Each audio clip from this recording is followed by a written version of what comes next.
playing my people. Hey. Shout out to Drag, right? He's playing my people. Shout out Drag, man. And he's rapping every single bar, right? Oh. But he keeps pausing and explaining the bars. I didn't get most of them, but the one that I got was, I don't write tests, I write marking keys. I'm like, what is a marking key? I'm thinking key. He's like, no, marking key. Because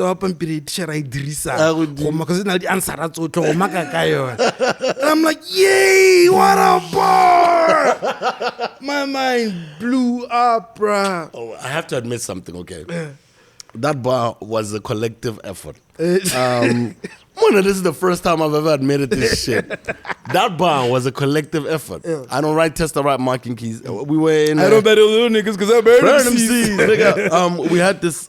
I could already go send you the pure class. I know it was at the time, bro. You explain that shit to me and you're gone. No, but yeah, because like, the pure science class did 2 here. So is me. Two science. 96. 96 goal. Hey, no one hour listen to sky. But what our time it was 2 classes. So in our class, there was a bunch of like foreign cats. There was Zimbabwean cats, Zambian cats, Swaziland cats. There's another nigga that I named my son after, Adrian. He's from Swaziland. His dad was Mr. Masasa. He was like one of the chemistry teachers and stuff.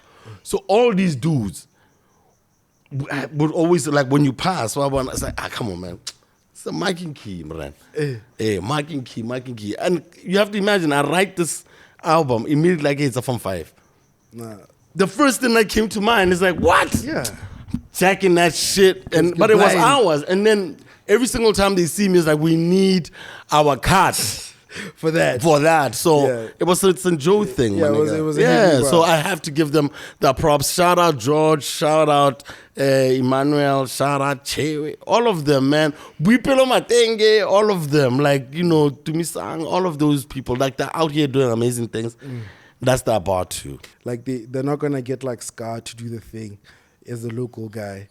Even though Scar's the best one to do it. They'll either get like a Bonnie B who's going to probably accept whatever money you accept. Did I ever tell you about my YAMAs, man? Hosting the YAMAs? That happened.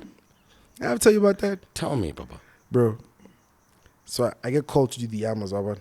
Because bad boy Brando was like, nah, bro, I need this amount of money, Wawan. If you guys don't give me this money, I ain't doing it, Wawan. Yeah, fuck y'all niggas. But Bonnie B is the guy that's always available. It's like that. So Bonnie B gets called. Yo, bro, we got this amazing opportunity for you, which it was. I'm not gonna knock that. I enjoyed every moment of it. You did it well. And I'm glad they gave it to me. I wouldn't take it back. Because there's an amazing opportunity for you, man. You're gonna host YAMAs, bro. You know that meme? I've just promoted you to my elite employee. Big man status. That's what that felt like. And we're gonna give you a massive $2,000 for it. I took that thing, bro. I took like that. Come on. I took that $2,000 and I did like 2 weeks later or something.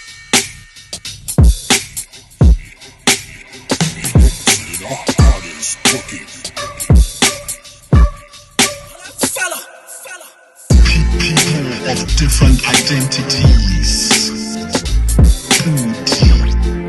Podcast with BSCAR.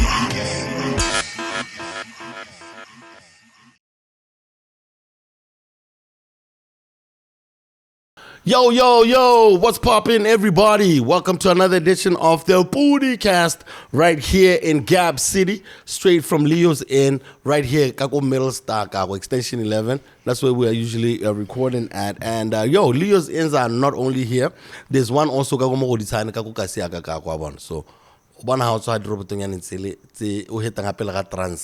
as if you're going to those Habani traffic lights.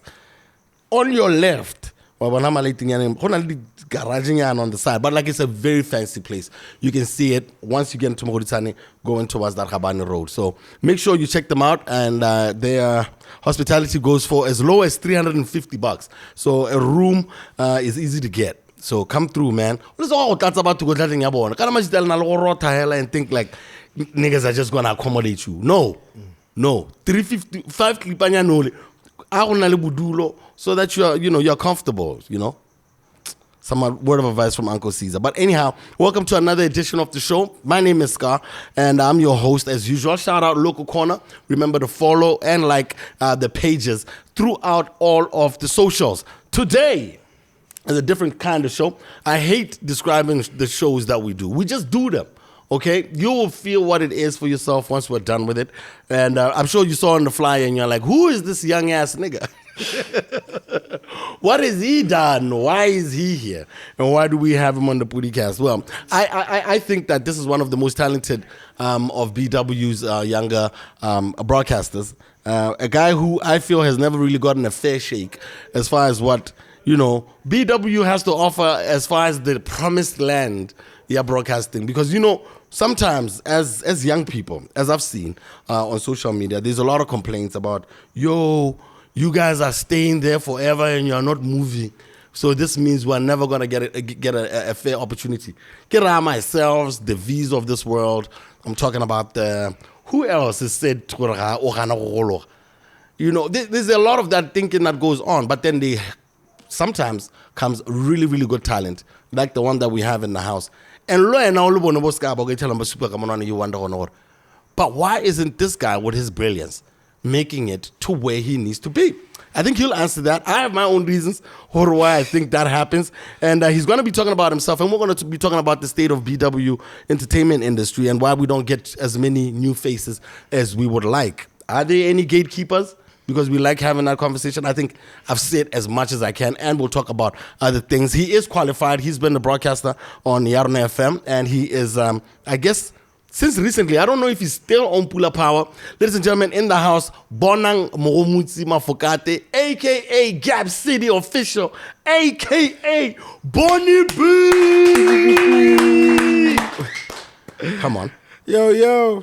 So, how are you, sir? I'm all right. First things first, actually. So, I've got two cousins called Bonang Mafokate. Okay. All right. There's me, and then there's Bonang Moromutsi Mafokate. Oh my gosh. Right? I just introduced another name. Yeah. You did that. And then there's another one also called Bonang Mafokate. I remember I would get calls like, hey, Monique, I saw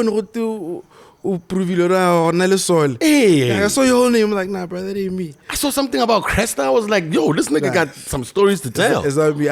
One of the latest ones I've got is, hey, I was so excited. I was like, I never applied for any plots. So that was the other guy. Oh, my word. So my middle name is actually Baikari. Lionel Mafokate. That's my How do you name. spell Lionel? You're starting. Is it Lionel? See, that's the thing. I remember I used to go back and forth with my mom about that, right? And she's like, look, man, I don't know if it's Lionel or Lionel, but the guy who gave you the name, we called him Lionel with an E. Right? So your name is Lionel. Take it from mama. You can't take it from anyone else. My middle name is Brian, man, with a Y. I think it's after Brian Adams. I don't know, man. But moms be out here getting, these names on us, and then can't telling more ID, and you're like, all right, cool. I'm gonna have to take it. But we know you as Bonnie B, so the B in Wela comes from Baikan. I guess story time. Of course. So I was at UB first year. Great times, man. We used to every Wednesday there was this thing called Writers Workshop, the UB Writers Workshop. I don't know if you know about that. You might have passed there at one point. I was already blowing up. I refused to get in those things. Yeah, fair enough. No, because you know what? They're too big. I was too big for it. But nearly was it the poetry stuff or hip hop? It was poetry. It was predominantly poetry, but rap guys used to come through and drop bars the most poetic way. So I thought, let me just drop a few bars in there as well, a poetry actually. Yeah. And then I had a list of names that I wrote down because everybody had a cool name. Yeah. And I didn't really have a nickname, right? Yeah. I'm a little ashamed to say this, but one of my favorite movies as a kid was this movie called The Tramp. You know The Tramp? The Trap. Disney's The Tramp, not The Trap. Okay, nigga, I can say Trap, yeah, Atlanta. It was this animated movie. I don't think I've seen The Trap. All right, it's like really The Trap Door or something, Tramp. Trample. I know. No, I don't know that one. It's actually a really good movie. It's about dogs, child's movie. Right? It's a really good movie. Check it out. Why would they call it Tramp? I know, right? But I love the Tramp so much because the dog was called the Tramp, and I used to call myself the Tramp. Ah, come on. So I wrote that down, right? And then one of my boys was like, nah, you're not. You're not that. You're not. He's like, give me something else. Yeah. He's like, well, guys used to call me Bonnie B. I don't know. You're why. about to walk in front of people about poetry. You look at the tram, Papa. No, God bless him. Okay. God bless him, right? Yeah, God no. bless him. Then I wrote Bonnie B because guys used to call me Bonnie B for Bonang Boni. Yeah. I didn't know why they did it, Yeah. but I had to come up with a name really quickly. Yeah. So I wrote down Bonnie B. And then now I did a piece that was pretty cool. I think it was pretty awesome. Yeah. And now for the next week, everybody's like saying, "Yo, what up, Bonnie B?" Yeah. Around campus. Yeah. You know, the That's girls dope. too. You know, a lot of the girls will say, "What up, Bonnie B?" Come on now. This is all. Everyone remembers what they want to remember. Sometimes I will tell a lot of you let it tremble, you let but like big up yourself. Like you came through like that. Like, is that how was like That's how your the name. big That's how the splash? name But came. then where did you go to school beforehand? Before you got to UB? All right. And what were you accepted in UB for? All right, so I went to primary school, few places, but the one I went to the most is a school called Botlhale. One of the greatest stories about that school is that when I was there at standard 3, I was the senior. There was no standard 4s, there was no standard Kinda in 5s. Chanyana? Yeah. So when I Was it in block 5 or phase 4? It's in what is now called Sulafelo East. Because we didn't call it that then. It was just in Liduma. Yeah, Emo Kevin Yan and Yaliduma and that other primary as school. soon as you passed that mall, right, that school over there. Okay. Yeah, so All back right. then there was no Todd Road, it was just the school, there was no cemetery, there was no Nigga, what Sulafelo year East. were you born? Right, I'm looking at all this beer, and this nigga says he was in Botlhale. Yeah, Botlhale is failing you, and you're in primary school there. I mean, it depends what you mean by failing you, because when I was there at the time, nobody knew about it. This is a good chance you didn't even know there was a school called Botlhale. Until you pass that side. Until. But now it's bigger, and it's much more. It's got a senior school Eh, now. don't You know. know, it's got many things. We walked 10 kilometers on a sponsorship to build a swimming pool that we never got. They now have one. Yeah. I should go swim there one day.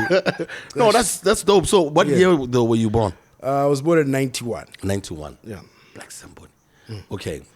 So at this point now, when you get to one, will you be before you be North and Botlhale? Yeah, and so it's then where did you Botlhale, go? and then I went right next door to a school called Muzenda, and then I went to St. Joseph's College. Well, Right. I was actually quite excited to go to St. Joseph's because I used to obviously listen to a lot of your music, and I knew Musala Pula straight out of St. Joe. Yeah, I'm not sure what man. that song was from. Wow, Yeah, man. right. So And I was very excited to go there. I forget what I did like that. Yeah, it's probably I ended up on the hip hop show. I guess I'll tell you about that later. All right. So no, because I'm trying to get at like how the broadcasting bug bites you. Or like you grew up in Gabs, so I'm guessing for you, what we were trying to do with urban youth culture is what then came down to the generation Yalona as what Gabs music was, Gabs city culture was. You know, like I think my broadcasting career started in a slightly disingenuous way, right? Yeah. Because I grew up listening to a lot of music, watching a lot of TV. Okay. So there was a big part of me that knew I was going to be an entertainer or a performer of some nature. But, you know, the older I get, the more I realize things like, I think I want to be the guy that pays the rapper, not the rapper. You know, I wanted to be more Russell Simmons more than I wanted to be, I don't know who Russell Simmons paid right now off the top of my head, right? But I wanted to be a movie director, writer, and producer more than I wanted to be the star in the movie, even though that's how it started. I wanted to be the lead. Actor. Right? But I got older and I realized maybe that's not what I wanted to do. It all culminated to, I think I just want to be a super rich dude. Yeah. Right? I just want to be a super rich dude. So this is possibly why from primary school, I was school captain, head boy in junior school, head boy at St. Joseph's. Whoa. You know? I Whoa. was pretty excited about that when I made it as well. Yeah, man, that's top. So I really thought my whole journey was going to be that, to a super rich dude kind of thing. That was the whole goal. That's why when I got to UB, what I applied for was a bachelor in science. Okay. Because I wanted to qualify as an actuary. Okay. So I wanted to study mathematics and finance at UB and then do the postgrad with actuarial science and then make tons of money. Yeah. And then start a record label, production company, because I have the money, you know. But then I flunked out of school. Yeah. I had a heartbreak. I didn't Come treat it well. on. I'm not You blaming, had an exam and you chose I'm not blaming, not I'm to not read blaming for that, it. I'm not because blaming the of- heartbreak. I'm not blaming the heartbreak. Okay. I'm blaming how I dealt with the heartbreak. Who broke your heart? Was it the high school sweetheart? What? No, it's like, I mean, and I don't even want to say she broke my heart anymore. I think that's how I felt at the time. Nigga, you just did. I just say anymore, right? Just you said it. You volunteered that information. No, what I'm saying is this. Pay attention to what I'm trying to communicate. Right. I had a heartbreak. But when I think about it now, I don't want to say that this girl broke my heart. I don't get it. This is what I'm trying to say. There's so many decisions I could have made in the relationship, at the breakup, after the breakup that I didn't make. Okay. Right? There's so many things I could have done that would have put me in a proper position to grow up, to develop, and not like harbor that. What does that have to do with the tests? Because when you don't make decisions like the test is more important than my feelings. What happens is you pay attention to the feelings and Instead then you of the don't go course. to the test because at that time the test is not that important. So you weren't going to write? So I just didn't go to write. That's how I flanked out. What year were you in? This is second year. Second year. Yes, second. Dog, you didn't even get a chance to master. Bro. So kind of with BSc though, like were you wearing the lab coats and shit? Yeah, that's the thing about BSc. BSc, you can't, there's no break. Kind of guys will be walking around the school, lab coat, yeah,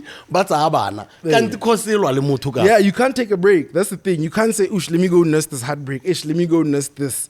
You can't do that. Who is this chick? What the hell happened? Nah, bro. Come on. No. What do you? Come on. What do you mean? No, she's just. It was a life-altering moment. You don't have to say her name, but what the heck happened? She left the country. BSc. No. She was going to study somewhere else in another country for something else. She wasn't even at UB at the time. Yeah, she was going to do something else at a different country, and I just felt like she shouldn't have left at the time. Yeah, so like I didn't said, have when I it. think about this older now, I'm like, man, you're overreacting, dog. You should have. There's so many things you could have done. You could I have chilled. so many questions, in this equation because you are a scientist. How does this heartbreak equate to flunking out, or completely? I know you were at home doing what? Like you wouldn't get up to go and write the thing. Hey, man, I was in college, right? So college, You have freedom to do what you want. College is a lot of fun.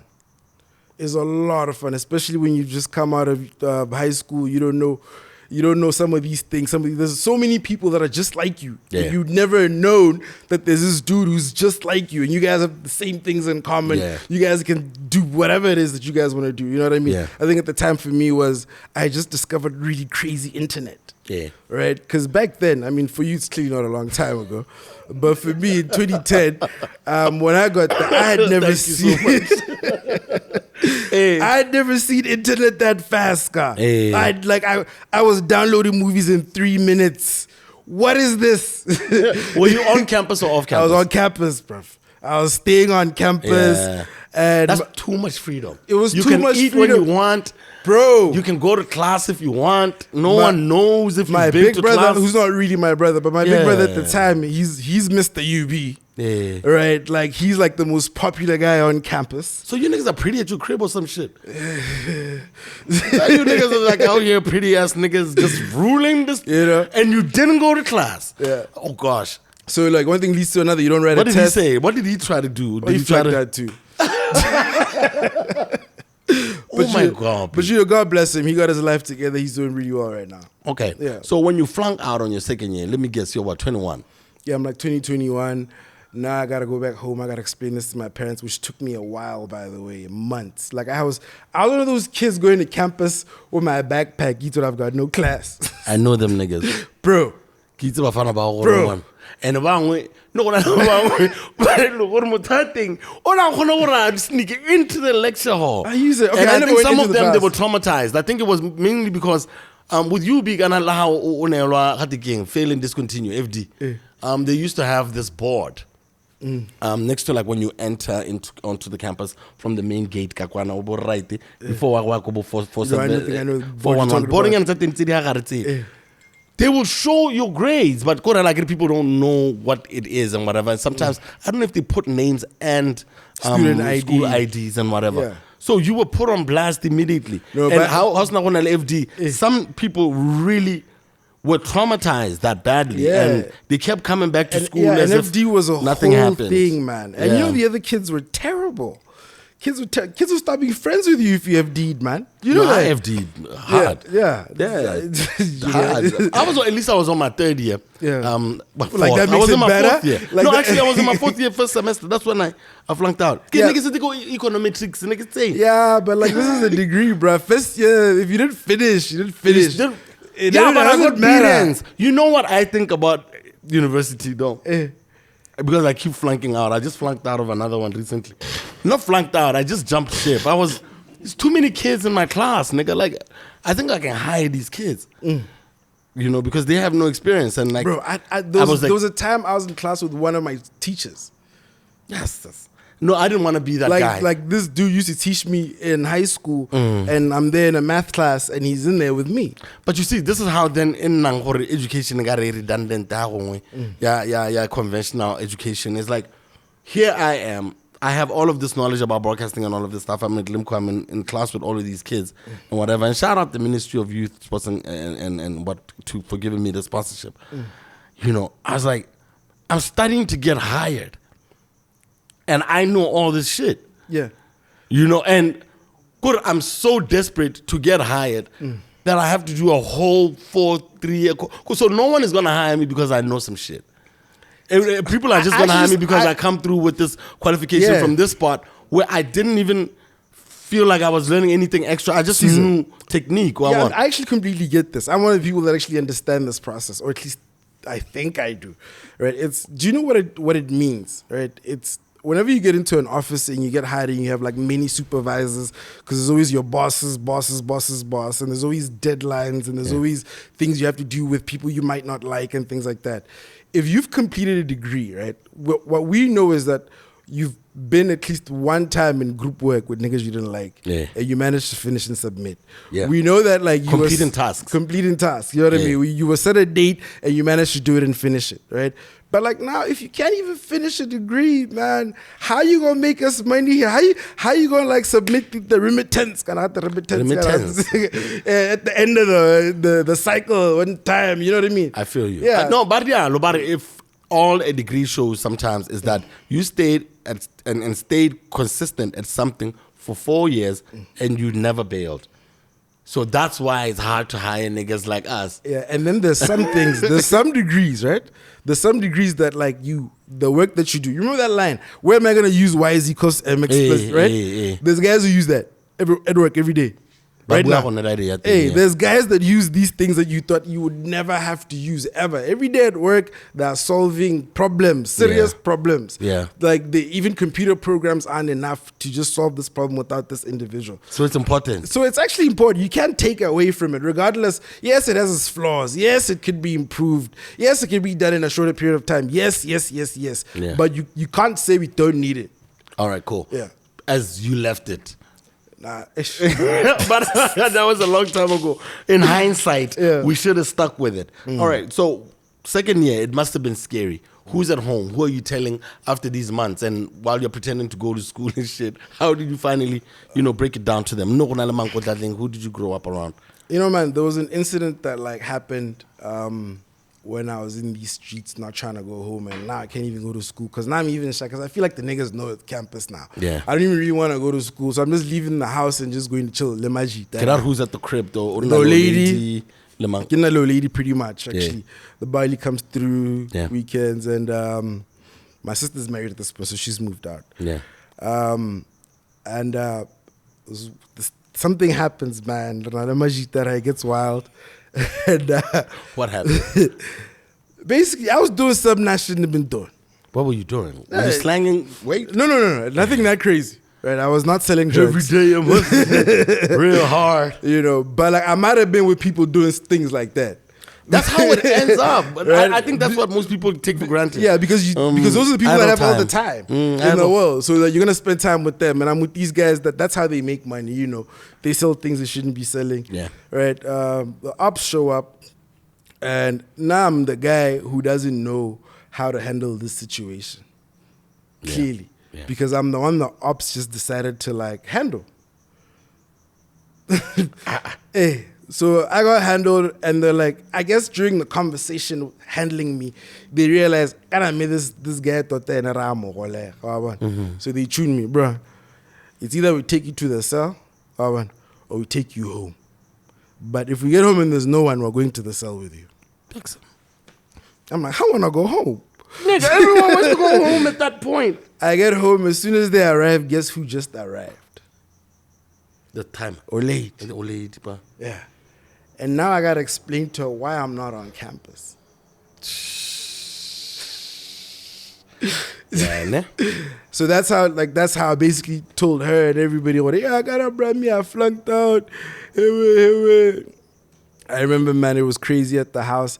I had to be taken to a couple of churches to get prayed for, my G. Because hey, man, I had to go there, get prayed for by Elka, you know. Don't you ever feel...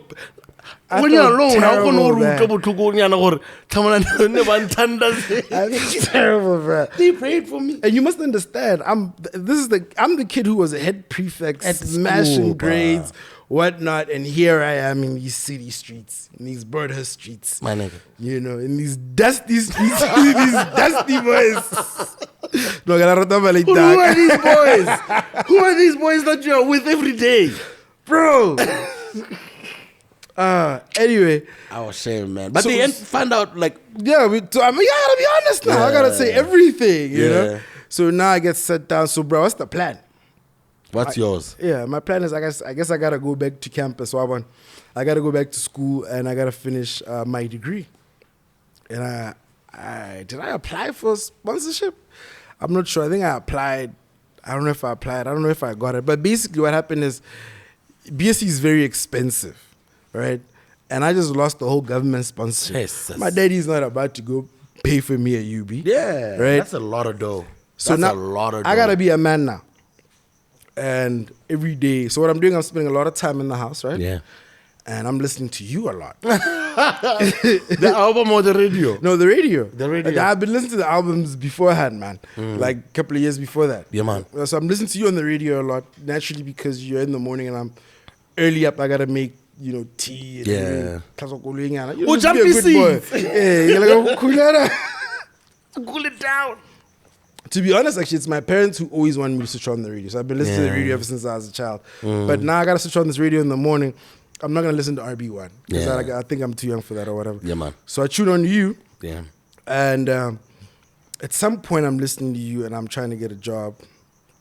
You say, our feature just ended. Yeah. What are we? Hit us up. This is using Sasam. Hit us up. Yeah. You wanna? If you have an idea for a feature. Yeah. And I was like, I watch movies all the time. That's exactly what I want to talk about on this nigga show. Yeah. Went out that day. It was pens down, right? And then I'm there in the grass. Who do I see? Uncle Caesar's walking down, and I just from some hill. He's just doing his thing. I don't know where you can. Probably the bathrooms, I'm sure. Right? Yeah, man. And I'm like, yo, I heard you in the morning. I heard you said you wanted a feature. What do you say, man? I got one. And you just like dismissive. Oh, yeah, God. bro, just get my cell. Hit me up and tell me what you're saying. God. So I get your cell. Star. I hit you up Saturday morning. I'm like, yo, bro, we talked about this last night. You said hibbity blah, hibbity blah. You're like, all right, bro, just hit me up on Monday. On Monday, I called this dude again. Oh, no. Oh, God. I break this down again. But fortunately for me, I'm expecting this. Because, like, you must understand, I've been listening to you since 2002. Yes, sir. I gave guys in Butlale the CD when they didn't know there was hip-hop music and bots. Do you understand? Like, the first time guys heard BW rap music was from me. It was from that disc that I stole from... Would you want to confess? That I stole from Dreg. But I think he knows that I got it from him, though. DRK? No, not Dreg. Okay. Dreg. He's a Mulapula dude, actually. Yeah, man. Yeah, you Mulapula people are all related. Like, you might be a cousin. No, that my people's like that. But so, like, with you and being attracted to, like, local shit, like, what was that about? Like, Dreg. Because of drag. Actually, him. Because a lot of people don't really, at that time, gravitate to BW radio, BW songs, and all of that Play stuff. Me My People, man. And he was rapping. You know, I never understand what people mean when they you know, when they break that down. And he rapped with it. And you saying it to me is weird. You should say it to the camera. Right, all right. So he's playing my people. Hey. Shout out to Drag, right? He's playing my people. Shout out Drag, man. And he's rapping every single bar, right? Oh. But he keeps pausing and explaining the bars. I didn't get most of them, but the one that I got was, I don't write tests, I write marking keys. I'm like, what is a marking key? I'm thinking key. He's like, no, marking key. Because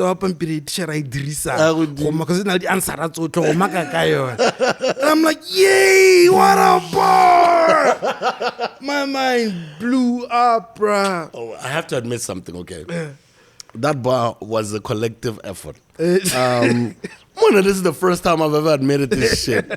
That bar was a collective effort. Yeah. I don't write tests, I write marking keys. We were in. I don't bet those little niggas because I burn them seeds. Nigga. We had this. I could always go send you the pure class. I know it was at the time, bro. You explain that shit to me and you're gone. No, but yeah, because like the pure science class did 2 hair. So is me. Pure science. 96. 96 goal. Hey, no one hour listen to sky. But with our time, it was 2 classes. So in our class, there was a bunch of like foreign cats. There was Zimbabwean cats, Zambian cats, Swaziland cats. There's another nigga that I named my son after, Adrian. He's from Swaziland. His dad was Mr. Masasa. He was like one of the chemistry teachers and stuff. So all these dudes would always, like when you pass, I was like, come on, man. It's a marking key, man. Marking key. And you have to imagine, I write this album immediately like it's a Form 5. Nah. The first thing that came to mind is like, what? Yeah. Checking that shit. But it was ours. And then every single time they see me, it's like, we need our cards. For that. So it was a St. Joe thing. Yeah, my nigga. it was a so I have to give them the props. Shout out George. Shout out Emmanuel. Shout out Chewe. All of them, man. Wipelo Matenge. All of them. Like, you know, Tumisang. All of those people. Like, they're out here doing amazing things. That's the bar too. Yeah, I don't know. That made it weird, but like, no, it's alright. I think I would have loved to know that story. Yeah, my nigga. Yeah, so I'm listening to you. Sorry, where was I? I took you Monday. completely off track. You were listening to all of this music, and I was asking you about like how you ultimately started liking a BW content instead of like gravitating towards like what people were liking more, which was outside of the country. Yeah, so Drake plays my people. I love it. He explains it to me. He borrows me the CD, which I never gave it back. And it was and it was an original. It wasn't a copy. We made a lot of those back then. Yeah, man. We made a lot of copies. So now I have to listen to everything you make. Okay. Right? But now everything you make, right, has people in it. Hey. You know what I mean? I remember hearing Mr. Doe on what's that? One's Up. One's Up. Yeah. Yeah, I remember hearing Mr. And then I had to hear everything he made as well. Nomadic So I was was really on excited when he dropped. So that's when it started there. It started with the Legal Act. Yeah, man. It cascaded to everything else. And then I was at a point where there was a point where I knew every single hip hop tape that had ever dropped in BW prior Illegal Act, because I didn't have the P-side tapes. I didn't have because I remember Drake used to tell me about Of Army. Of Army, yeah. Yeah. Bako Neta, Go Pico. Go Pico. That's where Drake is from. Yeah. Did he call himself after Drag? Like No. He's Drag. His name is Drag Lord. Okay, Drag Lord. He just changed the U Yeah. from Drug Lord. You know you want to do it, but you don't want to do it. Yeah, because he's not gonna call himself Drug Lord. Because we all rappers. We had a rap crew. You know. So that was Billy Blunt Apolodia. yeah, he had to it's change. Apollo D in now. Yeah, you have to change a You little can't be calling bit. yourself the devil, man.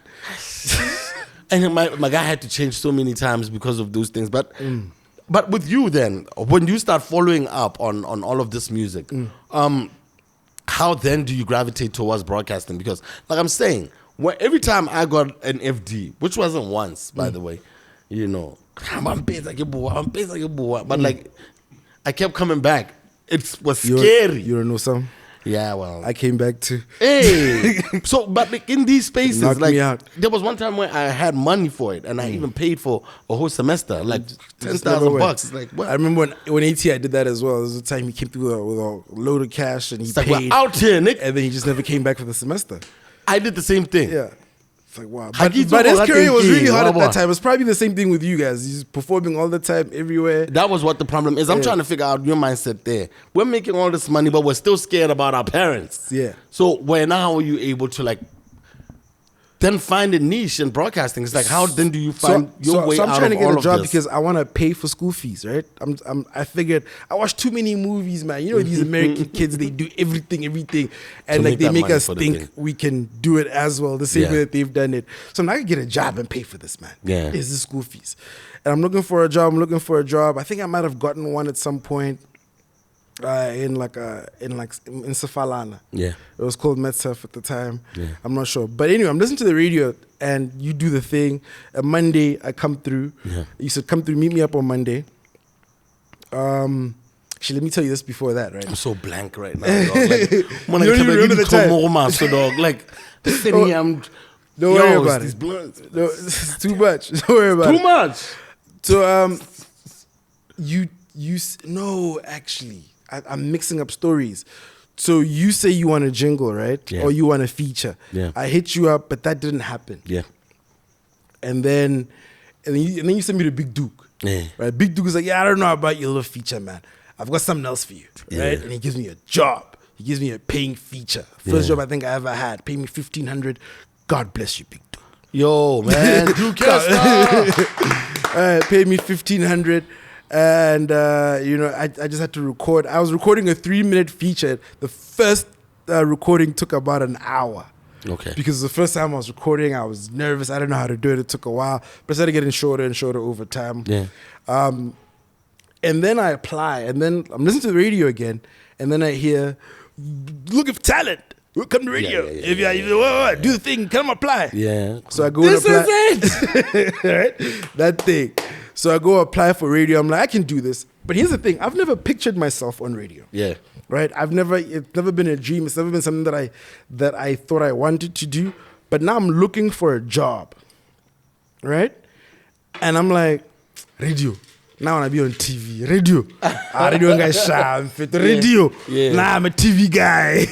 No, it's all those girls in UB had you and your cousin feeling yourselves and stuff. Now you guys want to be on the screen. Yeah. Go to the radio, man. You know? So I applied for the radio and I didn't get in. By the way, you better have some bulldog. And what is this? I'm having, bro. I'm having a lot of Come on, bulldog. man. Like I'm out here drinking myself. Oh, sorry. What? Sir? Oh, Niti. Hey, tell a bulldog. Yeah. So you hear the advert. So I hear the advert. I make the application. I don't make it. I don't make it because I don't get called or something. I think maybe I came for the interview, but I don't get called again. Okay. And then I don't know. Maybe I came through to record something else, like an ad or something. Tech might have called me to do something or a job. And then I bump into Big Duke at RNFM. He's like, bro, why aren't you in training? Yeah, but Podicasters are not haters, man. I'm like, what do you mean? What do you mean? Why am I not in training? Yeah. I want to be in training. I want to be in training. Right? Yeah. He's like, yeah, bro, come through for training. These are the dates. I don't understand why you didn't get called. Yeah. Right? I got Who was supposed so to make excited. the callbacks? I don't know, man. No, not gonna. I just want to, like, as we go, we need to name and shame. No, I actually don't know because I didn't know the people then. I didn't know who was working and But who the was person responsible. there was word to give you a call back, but they didn't. Hey, but they didn't give me a call back or something. Or maybe he just felt bad when he saw me. I don't know. Or maybe he just forgot. I don't know. But the point is he saw me and he's like, bro, get in training. I trained. And because I was still that guy, right? That guy who just flunked out of school, who's hanging out with the wrong guys. So me being the guy that I am, who just flunked out of school and isn't focused about life. Yeah. Guess what I do? What did- I flunk out training. What is it about it? Like when and tests? Like, or are you not big on passing tests? I think at the time, especially at the time, I just had never taught myself how to deal with pressure. Yeah. Or anxiety and things like that. So as soon as it happened, I would freeze up, I would clamp, and I would not make a decision at all. What did they expect from you that you couldn't deliver at the time? So I flunk out again of training, right? Because a combination of factors. One, I'm just not the guy I need to be. Right. Two, I'm super broke, man. Yeah. My daddy ain't having it. He's not giving me any money for anything. Yeah. Right. So I can come to like Graveyard, because Yeah. you need cabs for Graveyard, and none of these dudes are my friends. Yeah. You know what I mean? Yeah. So I think I missed maybe 2 or 3, and I'm like, I guess that's that. Or for on-air training. On when air you guys training, are now Busiru, training Busiru, like after midnight. Yeah. Because that's when you go on for the first time. Yeah, So yeah. if you mess it up, nobody hears it. Possibly, I think that's the reason. Yeah. So I missed 2 or 3 of those, and I don't make it, and I just stop showing up. And then because I'm this type of dude, right? What happens is, I get enough food. I get enough food. So I remember checking my Facebook at some point, and I see so many messages from, this is Palisa. I already forgot who it was. One of the girls we're trading with. Yeah. It's like, dog, where are you? Yeah. We need you. And Duke's trying to reach me because that thing has come back. Yeah. The thing that he got me for the first time has come back. Yeah. But now Or he the can, 3-minute thing. The 3-minute item. Great Yeah. innovations. Great innovations, It's come yeah. back, and he needs me, but he can't reach so me. for those who don't understand, those are pre-recorded shows that are slotted into other shows. So when you come in for 1500, you record it, co-production studio, and then it airs. And But then you are it's- not an employee of But the I'm not station. an employee of the station, Yeah. right? He can't reach me, and then they give it to the next best person. They give it to Black, Okay. right? Yeah, good one. Good job. National Shout out to Arts Black, Council. man. It's one of the most unfortunate things. Me and Black have never been on radio at the same time. Yeah. Right. I get fired, he gets there.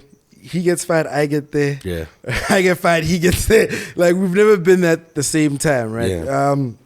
But anyway, I don't make the first batch, and then I guess that's that, right? Yeah. I think this is when I go to work at That's a Falana spot, actually. Yeah. Between this, and then it comes back again on radio. Looking for new talent.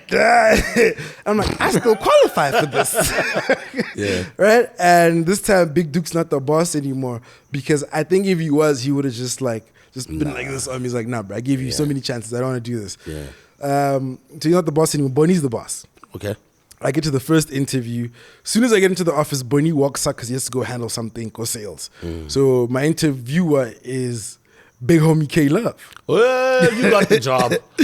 Right? So Big Homie K Love asked me something, and I give him the most prepped answer. Because Yeah. I figured they're going to ask you, why do you want to be on radio? Yeah. I gave him that super prepped answer, bro. Yeah. He's like, that sounds so prepared, man.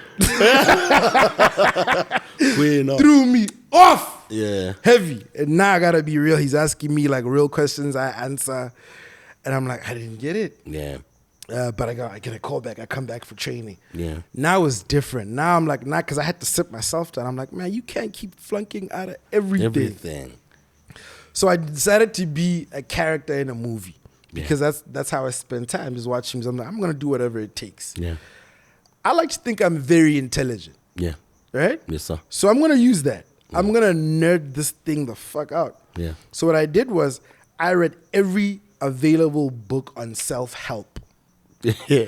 Literally every book that I could find about self-help and just getting your mind in the right place. I did it academically, Caesar. Yeah, Right? yeah. And then what I remember finding out in all these books that I read, a lot of them are inspired by the same book or the same guy.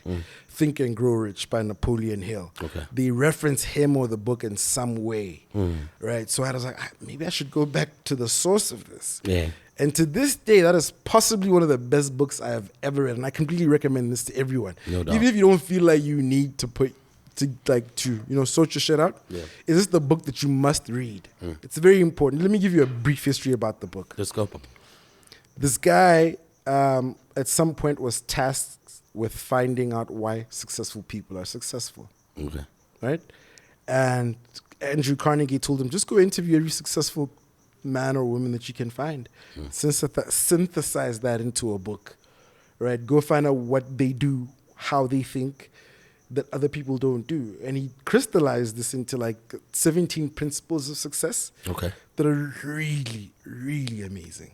You've probably heard about these things before. You just didn't know because somebody read this and like put it out.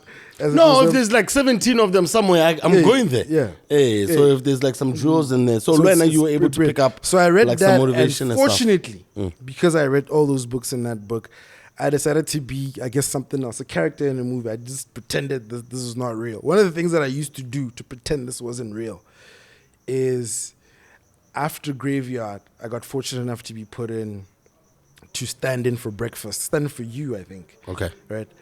and I'd have to be there at the studio at 5 in the morning. I live in Broadhurst, right? Remember I'm broke? But remember I'm a new guy? I never understood how you guys weren't being paid, but you were coming in. I landed. How, Mrena? Bro, Oh, like BMW that, 1-2 series. I arrived. Bonnie, for real? Yeah, but like I didn't have to walk all the way every time. What used to happen is, what used to happen is I would highlight like the first kumbi etewagala. Right? I let one more kumbi, I'd be like, Brayak, kupa lift. Right? And the first one would be like, and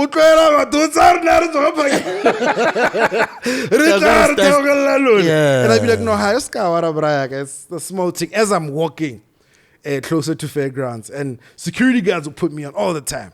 Yeah. Security guards would put me on, except for like some of the company, because they had a camera in the car. Yeah, it's like, man, we can't do it because they can see everything. They can see all the yeah. But other than that, you might think you're a girl in there. You're trying to hooks. Yeah. So security guys used to put me on. So I used to arrive. And then sometimes I'd have combi money. And then I'd be at work. I'd be like, hey, $1, I go better, bro. I like that. You know, but it was, I didn't mind though, because I had already told myself prior, I'm going to do whatever it takes and it's not going to hurt my feelings. Yeah. And I'm going to get money, I'm going to pay for school fees. Definitely. It's a means to an end. Yeah. And I'm doing this, man. It's great. I'm loving standing in breakfast. I'm loving it that I got like chosen to do breakfast. Yeah. That's the heavy show. So they might give me something for real. Yeah. It all passes, and then I get the hip hop show. Yeah. From Black. Yeah.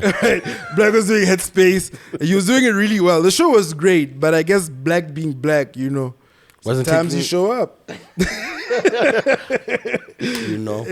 That's sad. And then, so they gave me his show, and then I got a lot of resistance for that show, huh? Yeah. Because Black was really awesome on that show. Yeah. And it was his show. He coined it. He came up with it. So the first couple of months of that show were pretty tough because a lot of, especially from like the hip hop community.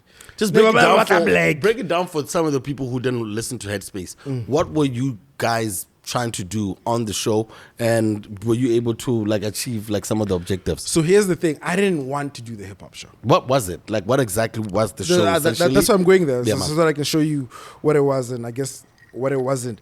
I didn't want to do it because I knew that if I did it, I might be. It's like, what is it called? Typecast. It's like how that Tom Welling guy didn't want to wear the Superman suit in Smallville because he thought like now everybody's gonna see him as Superman for the rest of his life. Yeah, didn't work out because we still see him as him. But so I didn't want to be a type broadcaster. I didn't want to come in and do like a special show and then be the hip hop guy. I wanted to be a broadcaster. Yeah.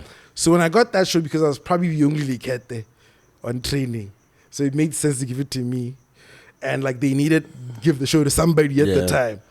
So I got the show. I was happy to have a job, but from that time, and maybe I did this to myself, but I remember thinking this might not work out for me in the end. Because you've been typecasted. Because I've been typecasted. Yeah. Because like for those who don't know typecasting, I can also even in like black people Bajampela being casted as slaves. Because that's all they're always going to be like in movies, or like being casted as a gangster. Yeah, or like a bad guy. You watch movies and there's always a guy who's always a bad guy. Yeah. Right? But that is hip hop in Tsalo. Hela how it's an station in Gotuko and Licheki.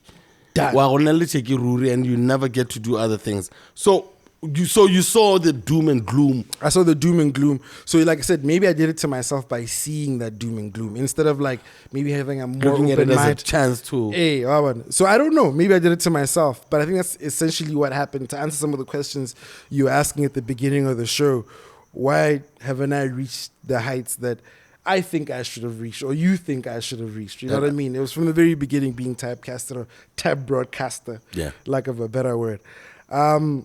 But what? Okay, let's just talk about that. So you never make it out of these weekend slots because, like, for me, I don't know if you ever made it onto a daily show.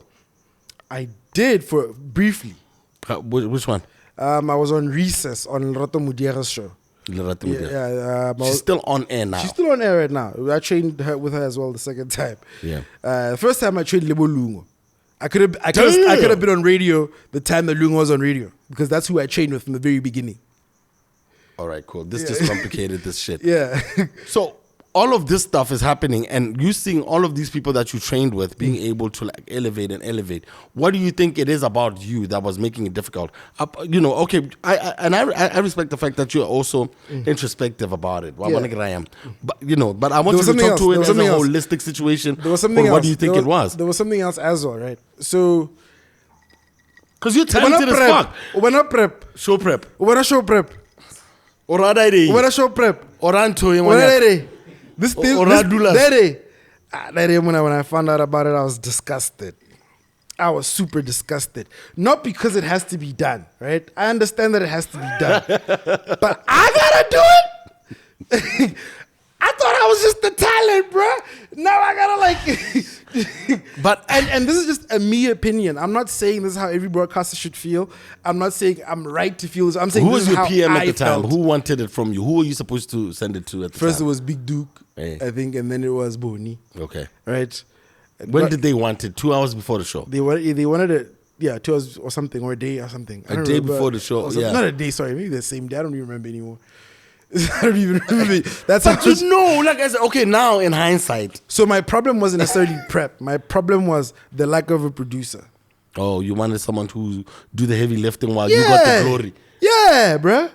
I just wanted to be a diva. I just wanted to be a superstar. So is that what the problems was with you staying employed at the station?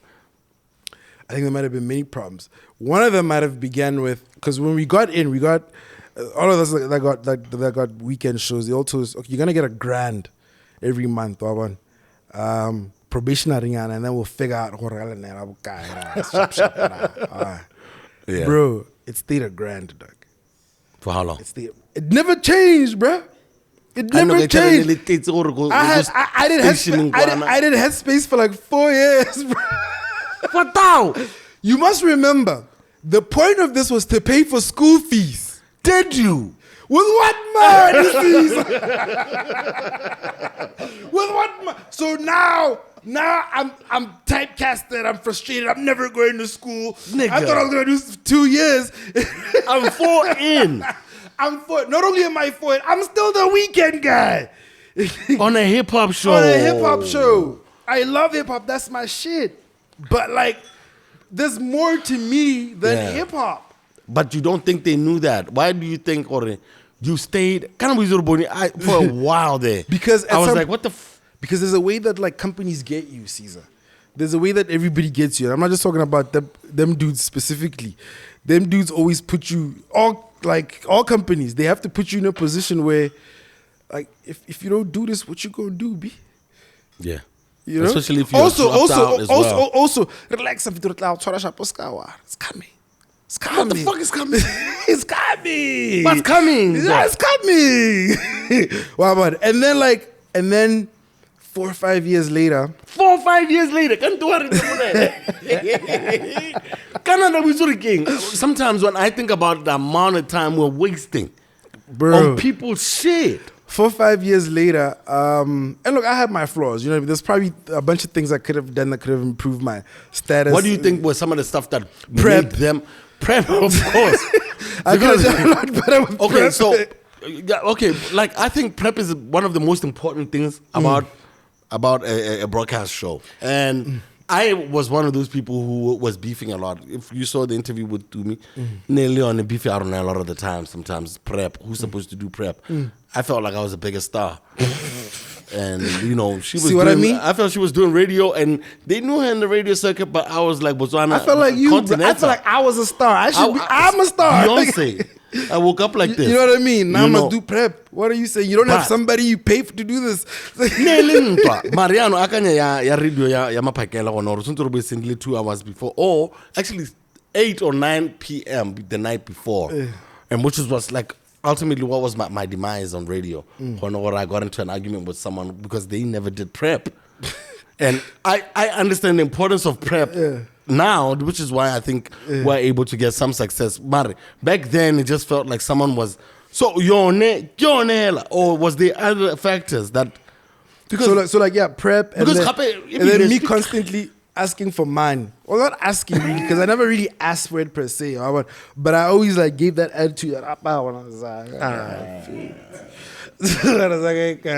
because I felt like I genuinely needed this money, bro. I was broke. I give me like I got that because fuck up with her. Hey, the jumpy seeds. My cherida, bro. Hey. Bro, Where's the money? I lost the girl at one of the YAMAs, man. All of these things are happening while you niggas are still getting a grand, pa. Bro. So let me tell you about these YAMAs. How the fuck am I gonna go to the YAMAs for when I have 1,000? Let me tell you. I have to get a cab, nigga. No, hold up. I'm talking to my niggas here. So I have to get a cab. I have to get an outfit. I have to pay rent, nigga. Yeah. I have to... What? Yeah. Why did you tell someone? Like I told you, I'd be like, y'all, you pay me, man. Gonna be with you what's yours. How about like sometimes when niggas will ask for a ride. Yeah. Do you know? And I you could know I'd see be on you like, where you going? I know. Like, where you going? For where you going? Yeah. That was why, because I couldn't get home, B. I just You were couldn't. just trying to get home. Dude, my show there had like a 10 every Saturday. Do you understand? You know, I remember sometimes I'd invite rappers. I'd be like, which one of these niggas got a whip? Let me invite the one with the whip. Which one of these niggas got a whip? So you can take all of us home. Gotta be like, yo, bro, it's Papa. real. Banna. But like, okay, This this is is so wild because like at the end of the day, niggas side at you after that. Niggas side at you. It doesn't matter. Even if they don't show it, but you know niggas says like this nigga doesn't have a whip. Like this nigga can't even get home. I know that shit, yeah. You know? So things like that made that environment so uncomfortable. You know what I mean? It was terrible. And like now also, like I remember at some point they're like, oh yeah, guys, you guys are not employed anymore. We're gonna make you guys suppliers, which is better because you're gonna have your own company and whatnot. I'm like, no, dental? No. And by the way, this is 4 years in, I'm still waiting for dental. And now I'm definitely not getting it. No, you have a good smile, Papa. I mean, You know what I mean? don't worry. It's like, no did. No, did Hey, no, some niggas smiles is foul. So I'm not performing, dog. I'm not making the best shows that I could make because I'm just not in it, dog. But there's gotta be some people who are chowing because clearly other people were getting promoted, and you know we've had conversations on the low. No, Didi, where I'm feeling like a sense where you were feeling unappreciated, even with the efforts that you were putting in. Bro, so you were being proactive, but then there was no reciprocal love. Do you know I was the guy you call when there's holidays. I literally keep myself free.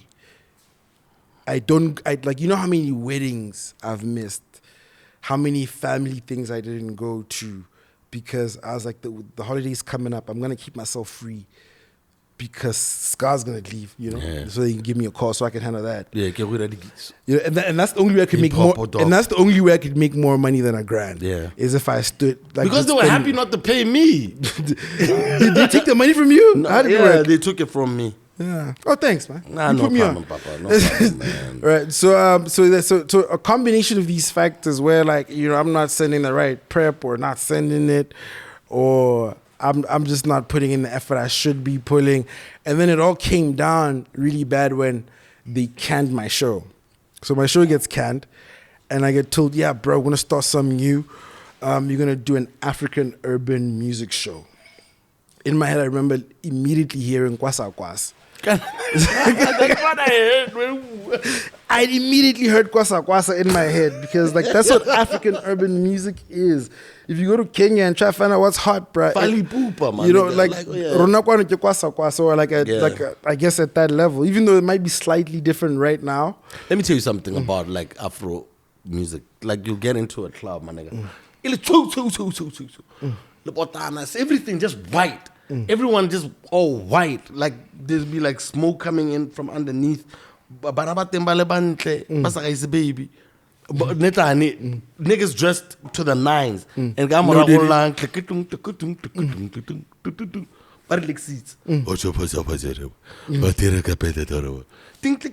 so Kwano. Yeah, I on. Hey. Da. It's the biggest thing. And I'm like, that might be big there, and maybe somebody from there might want to hear it on the radio here, but I don't see how that's gonna. Who's telling you to do this now? Say it. Too easy. Or is he dropped the T? It's easy. Hey.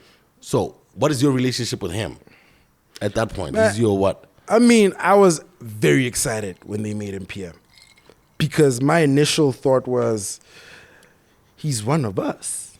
Yeah, he came from knows the trenches. exactly what the problem is. Yeah. He's gonna fix everything. Yeah, savior. Boban. And then he fired me. I think I was the first nigga he let go. I think I was the first nigga he let go. Like, it was the wildest thing. And, bro. Weren't you guys tight? I don't know. I mean, he was a colleague. So how does this happen? Were you a threat? What do you think it was? Like, because he's I mean, PM, look, like you're not a threat. You know, man, I'm gonna say on. this. I'm gonna try to be politically correct as much as I can. Good luck. I wasn't performing. He gave me a show that I wasn't doing well because I didn't see how that show could be done well. It was an Afro show. It was an Afro show. I know nothing about it. The reason I could do it. Did it ever last though? No, as soon as they let me go, they didn't bring it back. Okay. And then I remember Ross saying to me, he's like, "Why did they give you Kwasa show? You're on your way out." I was like, "Nah, what do you mean?" I had to think about it. But she gave me that like first week I got that. She's like, "Well, nah, that show, you watch yourself." Yeah, but like Yarn FM has never played Kwasa. So this nigga designed a whole show just to fuck with you. Then, look, man, like maybe he was trying something out. No, I'm asking you. Like clearly he wasn't testing it hard I'm enough. gonna tell you what he told me. He was trying something out. And then it didn't work. And then you as and a then because the idea that wasn't my idea that I didn't believe in, that I told him I didn't believe in, didn't work. He fired me. Right. And like what I was gonna say was, if it's a hip hop show, bro, it's easier for me, right? I could do a hip hop show, especially keep me there. Especially BW. I could do that without prep. Yeah. Like I could do it. It's not going to be as great of a show if it's got prep. Prep shows are really good. Yeah. Every time you do prep, your show will be amazing. Yeah. But with hip hop, it's different. I could do that blindfolded because I listened to it. I loved it, especially BW Yeah. rap. Now I can't basically wing it with music I don't even know. So guess what I'm doing? Prep. I'm doing prep, bro. Yeah. I even have a guy who's helping me with prep. Yeah. I'm paying him To prep. from the grand. But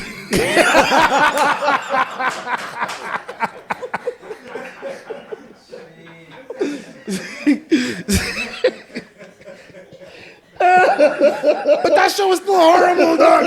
It's still a terrible show. Oh my God. You can't make this stuff up. It's a terrible show, man. Hey, yo, Mans gives me a call. Because I remember it was one of the wildest things. Mans gives me a call. But even though I think it might have been something I said to him. What did you say? No, because there was a time I was sort of helping out with the new trainees, and I was supervising the graveyard shift, The desk and shit. Yeah, and like I don't know if they were just nervous because I'm thinking about it now. Maybe they were just nervous, but they would get into the studio and they would literally say, "I don't know what to do. I have no idea what to do." So I had to do things like, "It's okay, just station ID, the time, backsell the song, right? Like the basics, right? Yeah. Just if you play around here, it's not gonna be bad, right?" The problem is when you read it and then no one has ever shown you or no, line. So like I felt like I was training guys on the spot. So when you asked me how the kids, I was like, "Yo, man, these kids don't know anything. I don't understand. How are they trained?" Was this in the general meeting? No, this is me and him. Yeah. But I don't know. I think he was the one who trained these kids. Oh, fuck.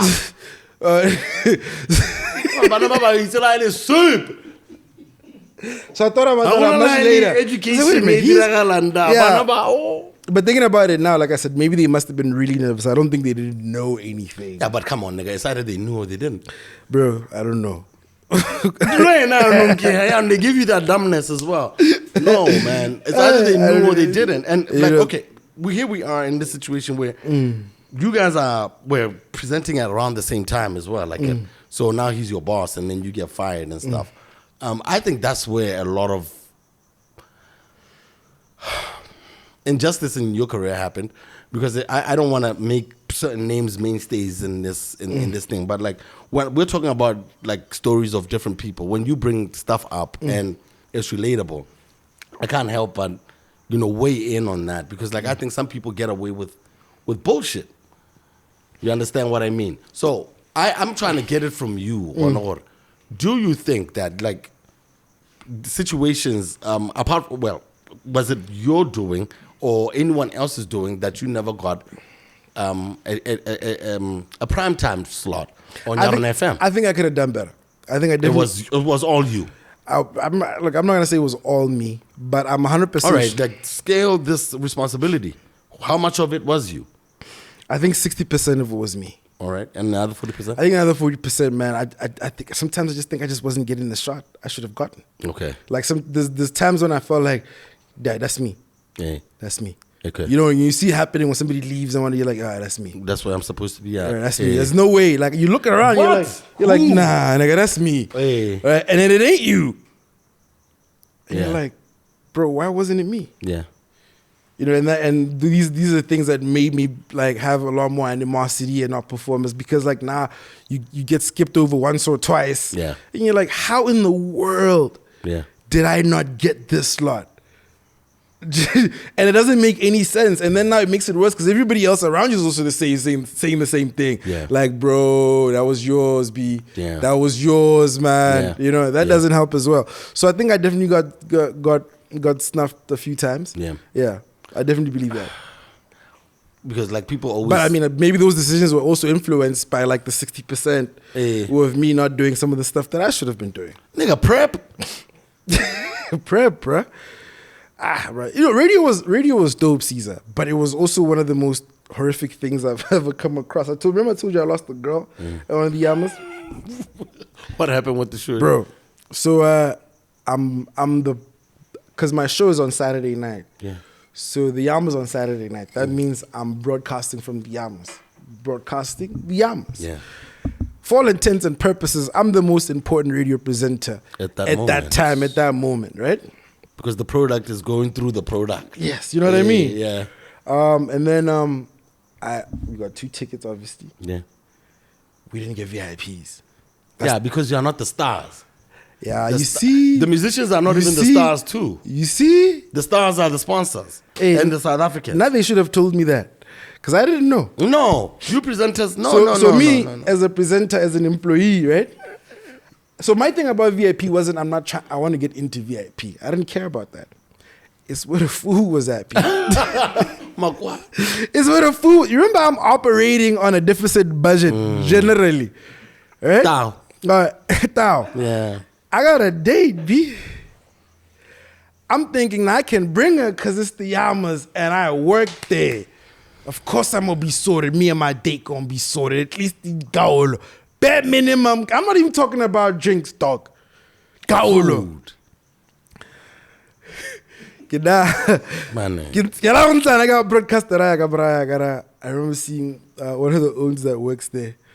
I'm like, Brian, I think it's a plate thing. Wait, at least take a nail. Let's show it. What I first that. Yeah. Man's like, Nabi. Bagulani. It's like, Nabi. Just looks away, continues to eat. I'm so hungry, dog. Was he chowing? Yeah. He's going in, bruh. I don't know he's okay. And then the hunger pain.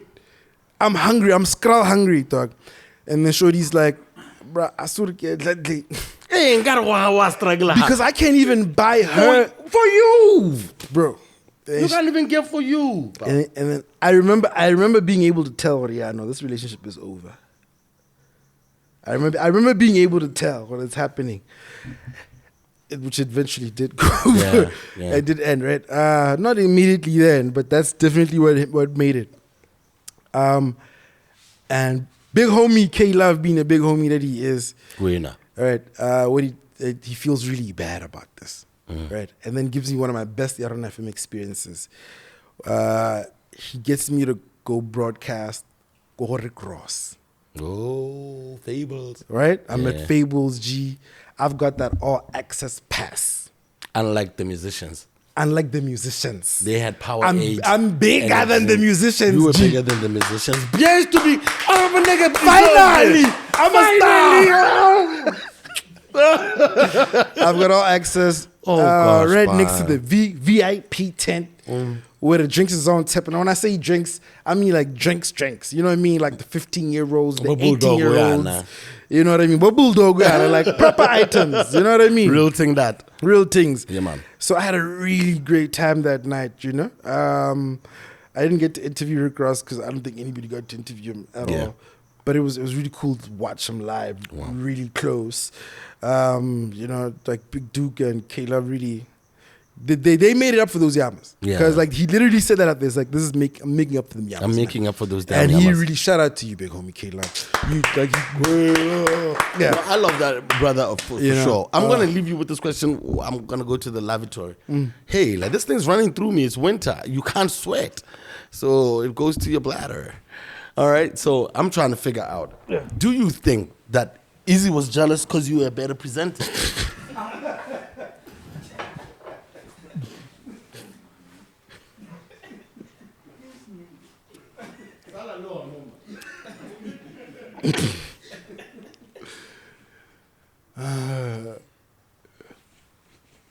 This nigga trying to get me canceled. I'm trying to get back to that radio, nigga. Trying to do breakfast like you one day.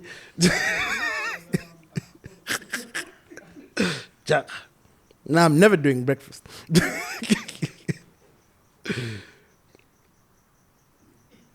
Hey.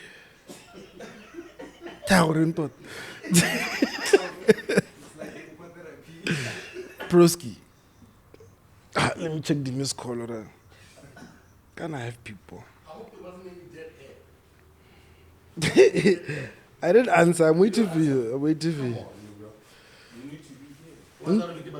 I need you to react, bruh. Hey, oh, you want my face? Right. Close up. All right. So do you think that there was some jealousy because you were an actual natural? So, I have many opinions about this, right? Many opinions. One, and this is the most important bit. I listened to a lot of The Hotness. Remember The Hotness? No. So, Mans used to have a show called The Hotness. And he also used to do the top 20. And so, I listened to a lot of those shows. Nothing memorable. And I like them. I like them quite a lot. Because you're a real good brother, man. Yeah, and I to be honest, I love those shows. In fact, there's something that he used to do that I took and use it as well on Headspace, which was Believe the Hype. Hey. Right? And I used to call myself Barney Believe the Hype. Okay. Right? Oh, yeah. Yeah, and I directly took that from him because I thought it was so dope. And I would say a bunch of things. I remember. I wish he'd acknowledge taking Scramble for Africa from me. No, he actually came to me and said, "Yeah, bro, you took that from me, didn't you?" The Believe the Hype. I need to run up on him and tell him, well, you took Scramble for Africa from me. Yeah. But yeah, I took that from him and awkward. I know. I'm sorry. And the time that we talked about it, me and him, I didn't remember feeling like he didn't like me, the fact that I used it. And I was like, but Doc, wouldn't you feel that's a big up? Especially after he stole mine. You know, like, but anyway, so I've always felt that Easy's one of the greatest prep presenters I've ever listened to. Like he's a and I'm not trying to say this in a disrespectful way. He's a textbook presenter. Like he will do what he's supposed to do when he's supposed to do it the way he's supposed to do it. Do you know what I mean? That's how I feel. You might feel differently. All right. And I've never been able to do that. For me, like it's always been with the vibe and how I feel. I don't feel the same way. It's okay. It's okay. I feel on order as technical as some people are. However, okay.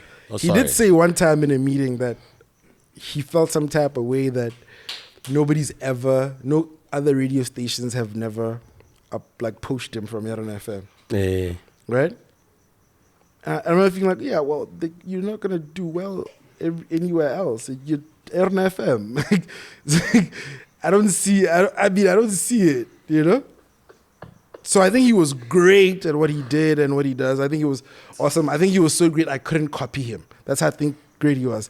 Do I feel like I was a better presenter than him? Of course. Yeah. Definitely, 100%. We do too. Yeah, I feel like I was better than a lot of people. I feel like there's very few presenters that like I would put ahead of me. You, Mkapa. I love Mkapa. You remember Mkapa? You like these street niggas. Shout out Mkapa. I love Mkapa, man. Brazil. Of course, man. Big Duke. Oh my days, I could go on. There's a few guys, but there's definitely a lot of people that I would put myself ahead of. Yeah. Even though, what you've said, I've never had the opportunity to show it. Yeah. I don't think I've had the opportunity to show the kind of radio presenter I'm talking myself to be. Yes, sir. Yeah. But I could tell all of that from early on, and I could tell them niggas were gonna hate on you.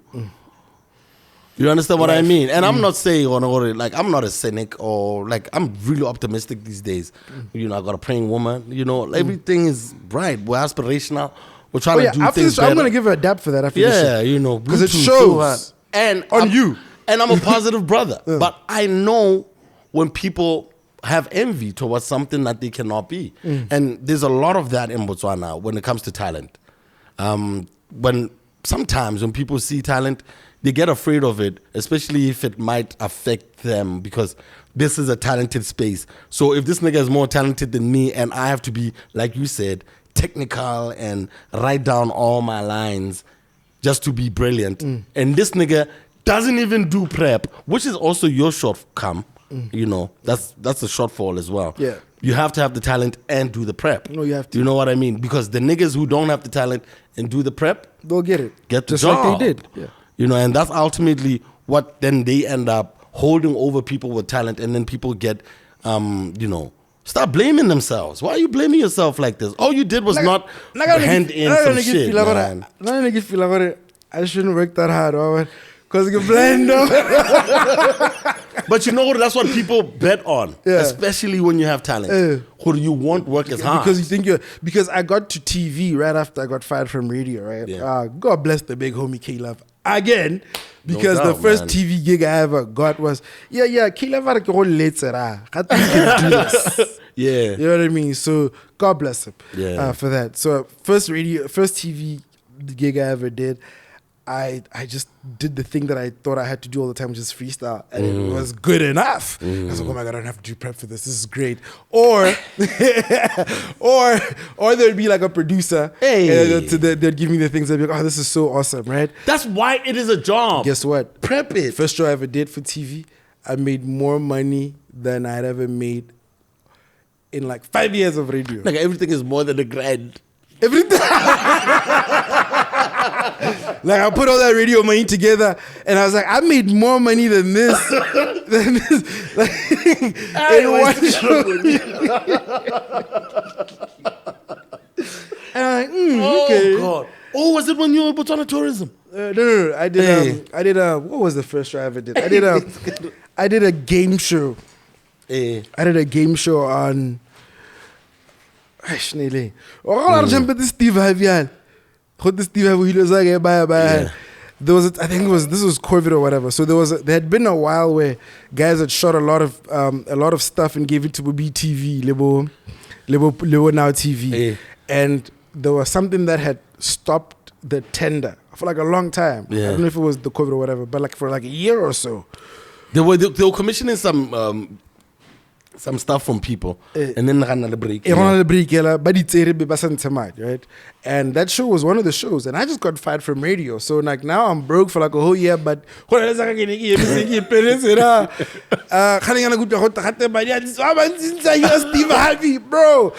one of the guys on Facebook mad at that. And don't get me wrong, I completely understand, I guess, the benefit of having Steve Harvey, right? But at the time that it was announced, guys like me who were so anti that, honestly came from a perspective of Malik Tagar Chonna blind. It's a little Dizagazarona and Lenera Mutozaga. It sounded crazy. You know what I mean? Yeah. So, and I honestly think that's what a lot of that harshness was coming from. Yeah. Because it was coming from artists and movie makers and stuff, filmmakers. And a lot of them, I think that's what it was. It was because there was many people were waiting for, and they couldn't get the money. But now there's this guy. I think most of us, I think at this point, all of us are just waiting to see. There's all of these call to actions that are happening through I get to like on the Ministry of Entrepreneurship, a couple of these other ministries more. There's this Facebook group or this website, botswanaignite.com. And I've seen Fresh endorse it. I've seen it being endorsed by other people. Is where I think that's where people ultimately, that's where the portal is. They're trying to push wildlife photography and wildlife films. And they have a school going on because we have our eyes on it for sure. Like I'm saying, I have a praying lady, so I'm optimistic. The cynicism is to a low. I'm trying to see what happens. People like you, I believe, if we participate, and I don't know, man. Get on the website, guys. I'm so glad you brought this up because I have so many conversations with people all the time. I'm one of the guys that is pro-government. Yeah. I know it's rare to hear somebody my age with my problems be pro-government. Yeah. Right? The reason I'm pro-government is very simple. It's because I like to compare the country to other African countries. Yeah. People say, don't do that. Yeah. Don't do that. You must just compare it to itself. What do you mean? That doesn't make sense. If we compare bots to other countries, bruh, we're doing well. Yeah. All right. Across many sectors, we're doing so well. And I mean like a lot of African countries. There's things we're even better than South Africa with. Definitely. You know what I mean? Passports and stuff. Right, do the thing. Shout out to the passport. All right. And I think the government could do more like everybody else does. Yeah. But I also think the government is doing what they think they should do at the time that they're doing it. But let's not talk about the government. Yeah. Let's talk about what I think we don't talk about. Yeah. I saw a post the other day. I almost engaged with this dude. He's a friend of mine. He's like, that running guy from the US who competes with Litile. The one who says world champions of what? Yeah, I forget his name. Let me check him out. Lionel something? Noah Lyles. Somebody was saying Noah Lyles has got millions of bootleggers endorsement. Sky guy. Why isn't Litile getting any money, right? Bro, when was the last time we saw the private sector participate in what we do? And when they participate, how do they participate? Bro, there's Zach in the private sector. And we know there's Zach because whenever they want to do something, whenever they have a campaign for something that they think is a bright idea, the money comes out for that campaign. Yeah. And it's a lot. And then you know there's Zach because you'll see guys taking an ad campaign just as receive filmmakers from bots, receive actors from bots, makeup people from bots, lighting or I had a good ad agency or just because we are my point here is the private sector does what it wants in bots because we as the people don't hold them accountable. How can we hold them accountable? I mean, you're right. That's a very good question, which I don't have a proper, which I don't have a proper answer to. But what I can answer, nonetheless, is for this and that. Yeah. Nobody's asking. When you do ask, a proposal or whichever company, and then they look at the proposal, maybe give you, maybe not. If they give you, you keep quiet. You keep quiet. If they don't give you, you're going to plaster on Facebook and tell us about how nobody supports you guys. Yeah. Do you know what I mean? Yeah. So, in the end, bro, what's the problem? When was the last time you saw a deal, right? A really good deal that like, and you're like, but I don't qualify for this. Let me call this nigga. Not even cartel. Yeah. You know what I mean? No. I do that all the time. Like I'm gonna tell these. Yeah, you put me on radio, so you might be right about that. With but me, as a people, we have a problem with passing each other opportunity, especially more the talented spaces where no one everywhere. Even the real jobs, dog. Even when there's a real job somewhere and you know your boy qualifies for this job, you'd rather either keep quiet or get somebody who will pay for you, or get like a close relative who might not even qualify for that thing. That's just human nature, though. It's not. The reason it's not nature. It's not human nature because that's not what other cultures do. Like the Jewish cultures, like the Arab culture. In fact, every other culture except for the blacks. Yeah. They work together. Caesar, you managed to put this together, right? Yeah. Because you are slightly different from what I just called the general public. Well, these because niggas too. you know what I mean? Big You up put my people, brothers as you well. you Yeah. managed to get people. When you called me in to come do this, I'm telling you right now, Scar, if it wasn't you, I would have said no. Yeah. Because you thought, yeah. If it wasn't you, I would have Yeah, said no 'cause because you were I'm tired as tired. well. What's a spanning? I got work. And you tomorrow. won't take the shot. It's because of the work. It's because I got a real job now, G. They got my boy out here slaving. Let's Isn't get them it- back on air. It's in Tao. Isn't that, pa? It's some money. Tao. I want to move us a little bit because I'm gonna get you into some rapid questions as well. You went to Pula Power. Let's talk a little bit about that stint. How long were you there? Are you still there? Pula Power was one of the best television experience I've ever had, bro. Nigga, it's the only experience. No, I mean I showed other things, man. I showed a game show. Right. I showed like a show. I think we called it Just Another List show. I was in that series. You probably not seen it because you don't watch TV much. I do. That's right. Right. I was in a series called The Star. Right. When we shot it the first time, we shot it with Palesa, Miss Botswana. But then she Where were they airing it? More now TV. more you pick. You pick. Yeah, I was in season 2 of that thing. Yo, you pick. You gotta get your shit together, man. Yo, you guys really. I know what really you need pick to is get doing it wrong though. together. You know what you pick is doing wrong? Are you subscribed? I try to subscribe So, for my stop, show. Stop. No, I stop. did try to subscribe Are you for my subscribed? show. Are you subscribed? No, I subscribed. I'm trying to tell you. Could have my show was already taken down. Show me. Brother, my show wasn't We there. are online. Can I subscribe? No, as my far show as- wasn't there, so it's over now. Because I just wanted to watch me. I'm, just saying, I'm not hating on them. Okay, I you're right. love the idea of it, and it's. But do you know why also guys because- haven't subscribed? When you're in Joburg, right? You will see one of the biggest billboards you'd ever seen, bigger than any big billboard in Bots. And in that billboard, give me a South African show, guys. The Scandal. Queen. You'll see the Queen, right? DSTV doesn't promote DSTV; it promotes the show that's on DSTV. Nobody cares about DSTV or UPIC TV or BET or Showtime. Nobody cares about networks. People care about what they see on it. show. What UPIC needs to do is to promote the shows on UPIC. It doesn't matter. I don't even know one. Yeah, because they're not promoting them. I see a lot of If they ads promote them, on, but you not see the shows. UPIC ads. Nobody cares about the product. Nobody cares about the conduit of the product. Yeah. Right? People care. It's like when I was on radio, I say this all the time. Nobody cares about me, Bonnie B. Yeah. Right? They just care about what Bonnie B has to say. Yeah. That's the product. It could be anybody else saying it. If they manage to say it the way that gets the people, then that's what works. That's what's gonna work. Yeah. You know what I mean? So it's the simple things. And the reason why UPIC probably doesn't promote shows is because of the ad culture that we have in Botswana. Right? Where like guys, if they want to spend money on ads and you give them the really great ideas, we're going to do this, and it's going to be green, you're going to get everybody, and this is the budget. Ish, like, how can you radio adding on a TV?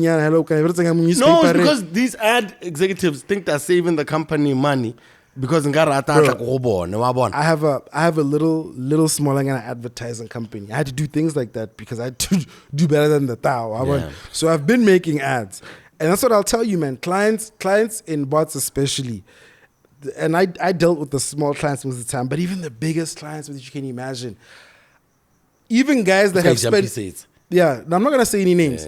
Yeah. So even guys that pay stupid money in SA for ads, when they come here, the same guys, when they come here, okay, no, Bellets and Nando's, what. We need actors. A concept like this. Hey, we need actors. Hey, this guy's gonna say this. You have to pay the actor. You have to pay makeup. You have to get the set built and done. But it's okay. Let me. Okay. So the private sector in bots doesn't. They are not gonna give you the money. The bigger ad agencies have already shown them that we will copy and paste. And then the ad agencies, you know what they also do?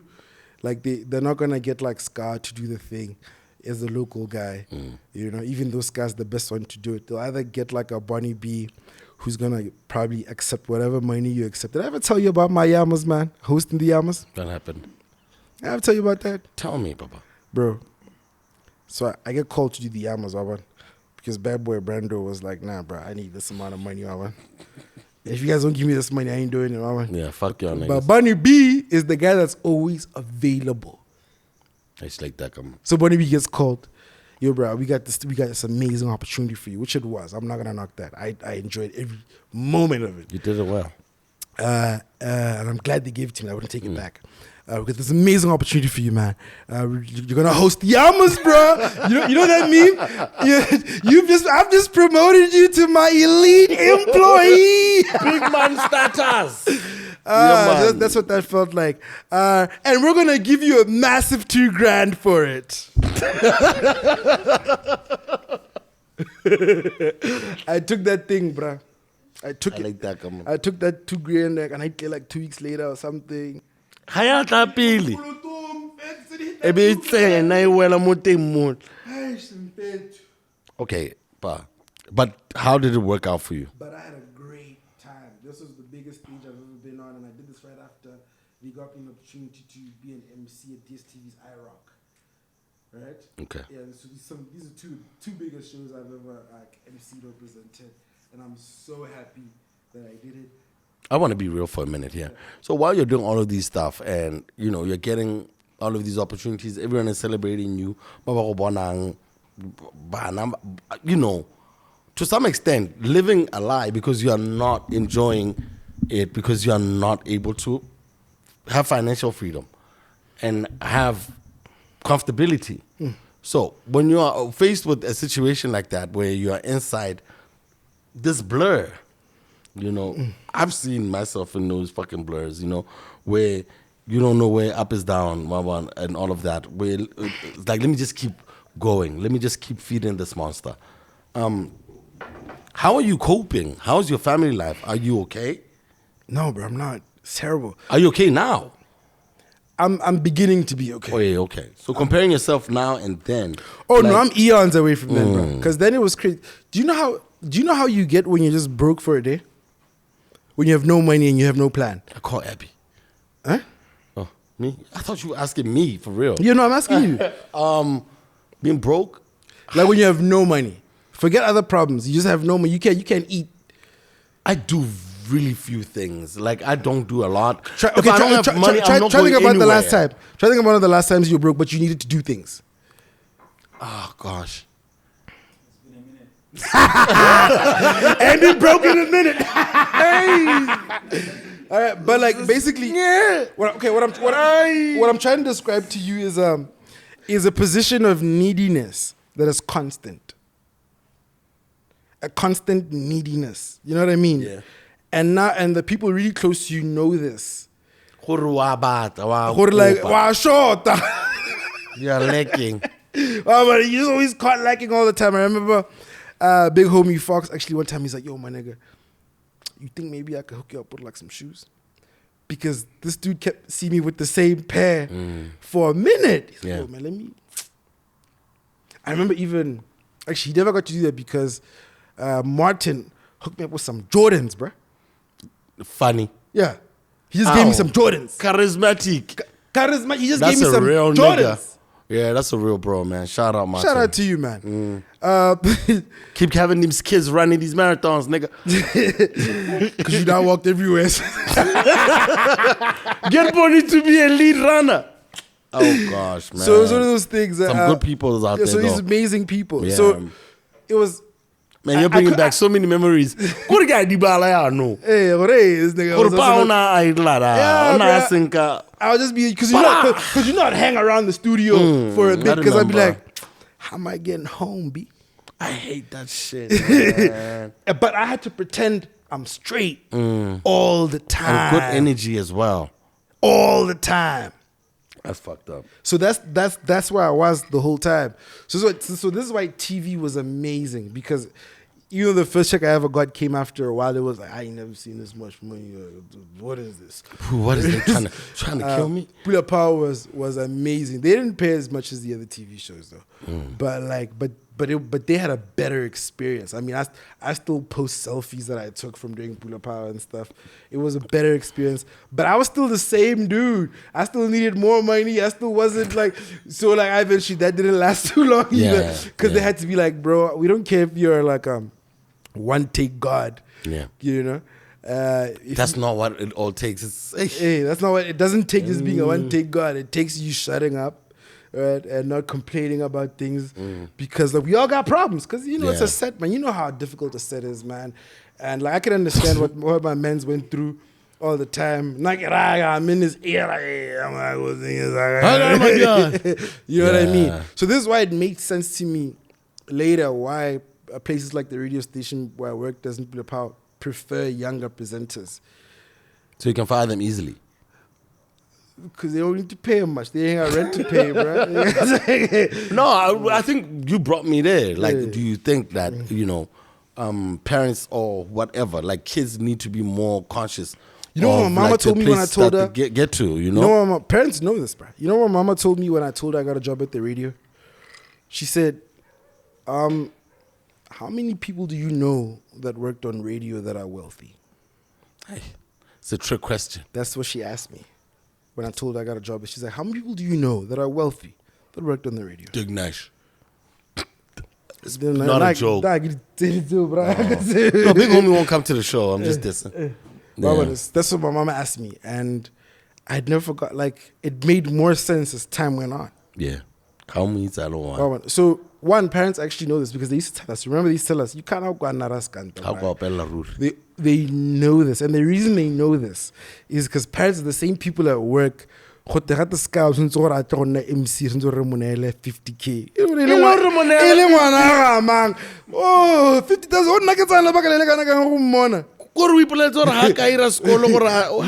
Gugu told me the wildest story.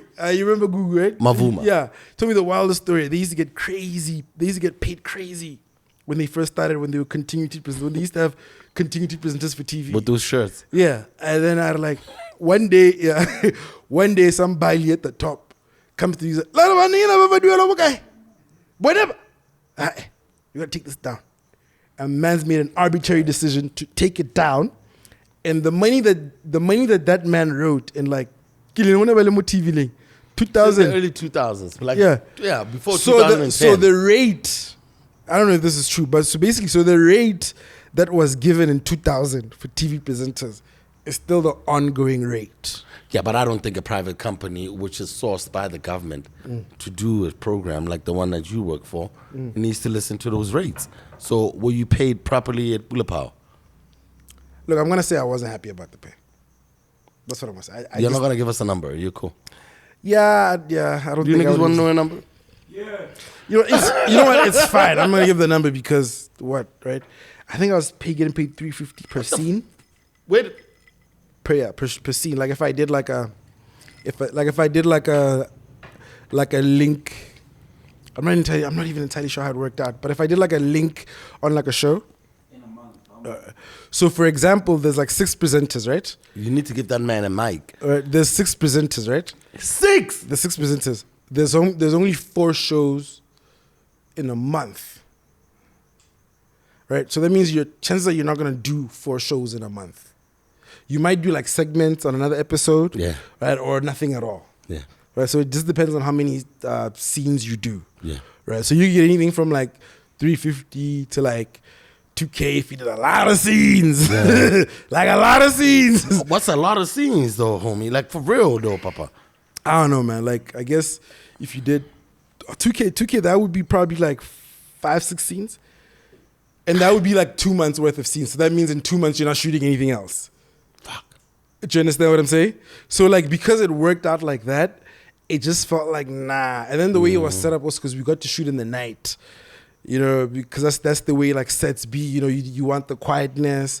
This set place is available. It's in an operational area. It's in an operational where people area. are working and stuff, so you can't be having noises outside. Now I'm thinking, man, I gotta be up. And then sometimes I'm up all night, but I'm gonna shoot twice because remember we're shooting like the performers as well. The musicians. And then you come and do a link, and then I gotta get one take. God, my link takes like 30 seconds, and I'm done. And you have to wait for the next one. And then I gotta wait. I remember waiting for you once when my lady was performing there. Yeah. And like but like it was like it looked like it was about to take like the whole evening. Yeah. I mean like because I remember I would arrive at like 9 a.m., right? And like leave at 9 a.m. at the shoot. Which I guess is fine if you know how shoots work or what. No, we know how shoots work. They don't work like that. Bro, they get worse. Nigga, we'll be done in the next hour. Mihala, even though I'm saying that, I still thought that sucked and I didn't want to do it. And I Okay, hated let me it. talk about labor laws then. Don't you guys know some of that shit? You think I'm not trying to you say- think labor laws know a pull-up power thing? That's another thing, bro. The way the government is set up, right? The way the government laws have been set up, they were all set up before like podcasts. Well, I remember. Thank God. I remember my sister was telling me that. Well, she's not my sister. She's not my sister, but She's your basically, sister, pa. Just take it. she's a stewardess at Air Botswana. And she's like, bro, do you know like in the law, my job is basically a waitress.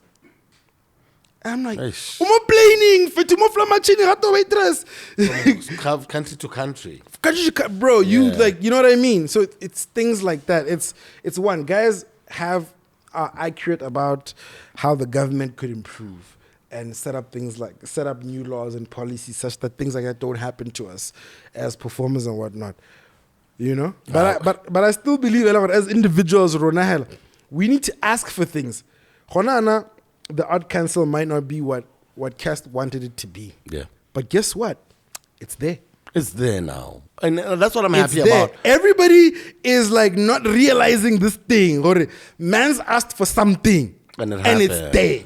Sure, it's not working the way you want it to work. Yeah. So what should we do? We should ask for it to work the way it should work. We should participate. Oh, man. And like again, I'm not even sure if the arts council isn't working the way it's supposed to work. I'm just assuming it might not be because I don't think people are happy with it right now. Yeah. Well, man, it might actually be doing the right thing. No, we don't even know what we're not happy about. Yeah. Eh, See what I'm saying? Ronaiza, people were a problem. So we should have a the first conversation. the first chance we get, you say government. We say we say political party. We say this and that. Nobody ever says, yeah, but guys, and the guys that are successful, these are the guys I blame so much. Guys who are successful about this, about working with the government, working with organizations, they don't tell us. Yeah. When you are mad about what Cosbots paid you posted that shit, right? Do you realize that the guys you know that were paid well didn't say anything? Your Yeah. friends. I interviewed Lizibo. Yeah, your friends who got paid nice. Nah, they didn't say a thing. They didn't say, but I know my paid sharp. homies who actually are in good positions, but like I know how guys work, man. Sometimes kur hailo when papang and in Nangarko and has to die by it. Hey. So I always feel like I don't care much, but I care a lot more now because of There's things, where I'm man. trying to go. But like back in the day, I just felt like you just need to tell the truth. When Illegal Act came out, there was no Cosbots payments. That's the truth. And even the structure itself, like There was no just to be Cosbots, able I to think, have- actually, when Illegal Act came out. There wasn't boom. But I don't ever see anybody say, "Can I make a Cosbots?" Eh? But I'm going to tell you something really crazy. Yeah. And I know, okay, Alarm producer is going to be mad about this. But anyhow, like even now, there are initiatives that are being put together to put together a digital content creations hub for creators. You know what I mean? And I salute like the U.S. Embassy, the Ministry of the President's Office, Lone, I'm just hoping like when they put it together, it's not to monitor. Scar. Because we are not controlled by Scar. Bokra. Just so I let you know, under Bokra or anything like that, we don't have a radio license. So we really value our independent opinion. Yeah. As what we are Which is right not now. gonna last, So but it's gonna I change love soon. that all these things are being put together. But like I think a lot of the time, Botswana, there's a lot of control that comes into it. We need to The wrap up reason is this control. really hard shit. All right, let me just respond to this quickly. Hey. Right. So one of the Wrap up a hard shit. Think about the fun shit. Okay. All right. Let me just respond to this really quickly, man. One of the things that hurts me the most about BW is that we constantly get a great idea from government that the government funds, and it's so dope. Constantly, there's so many, right?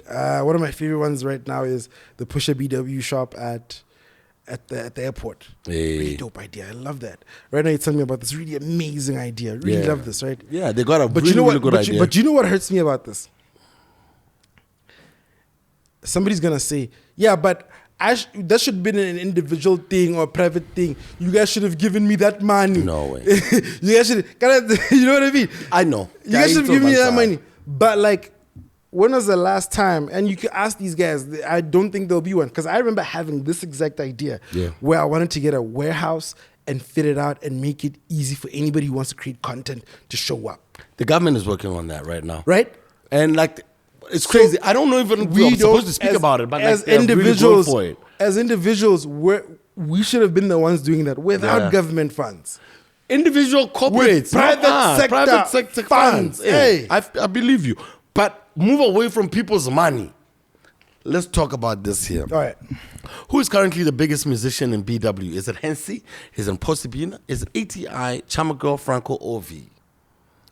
Currently, Hansi. Why? Because, man, he had all the awards, and the last biggest songs I heard on radio were his. Nigga, that's it? Yeah. You know who Chamagirl is? Yo, man. There are places that I don't think... You said currently. You said right now. Right now, Right yes. now. The biggest artist right now is Hansi, dog. I should have put the King. But you know who I think is just like Culture heavy? Spears. You know who I think is just heavy, though? Even though right now he might not have a hit record, who's just generally heavy. God.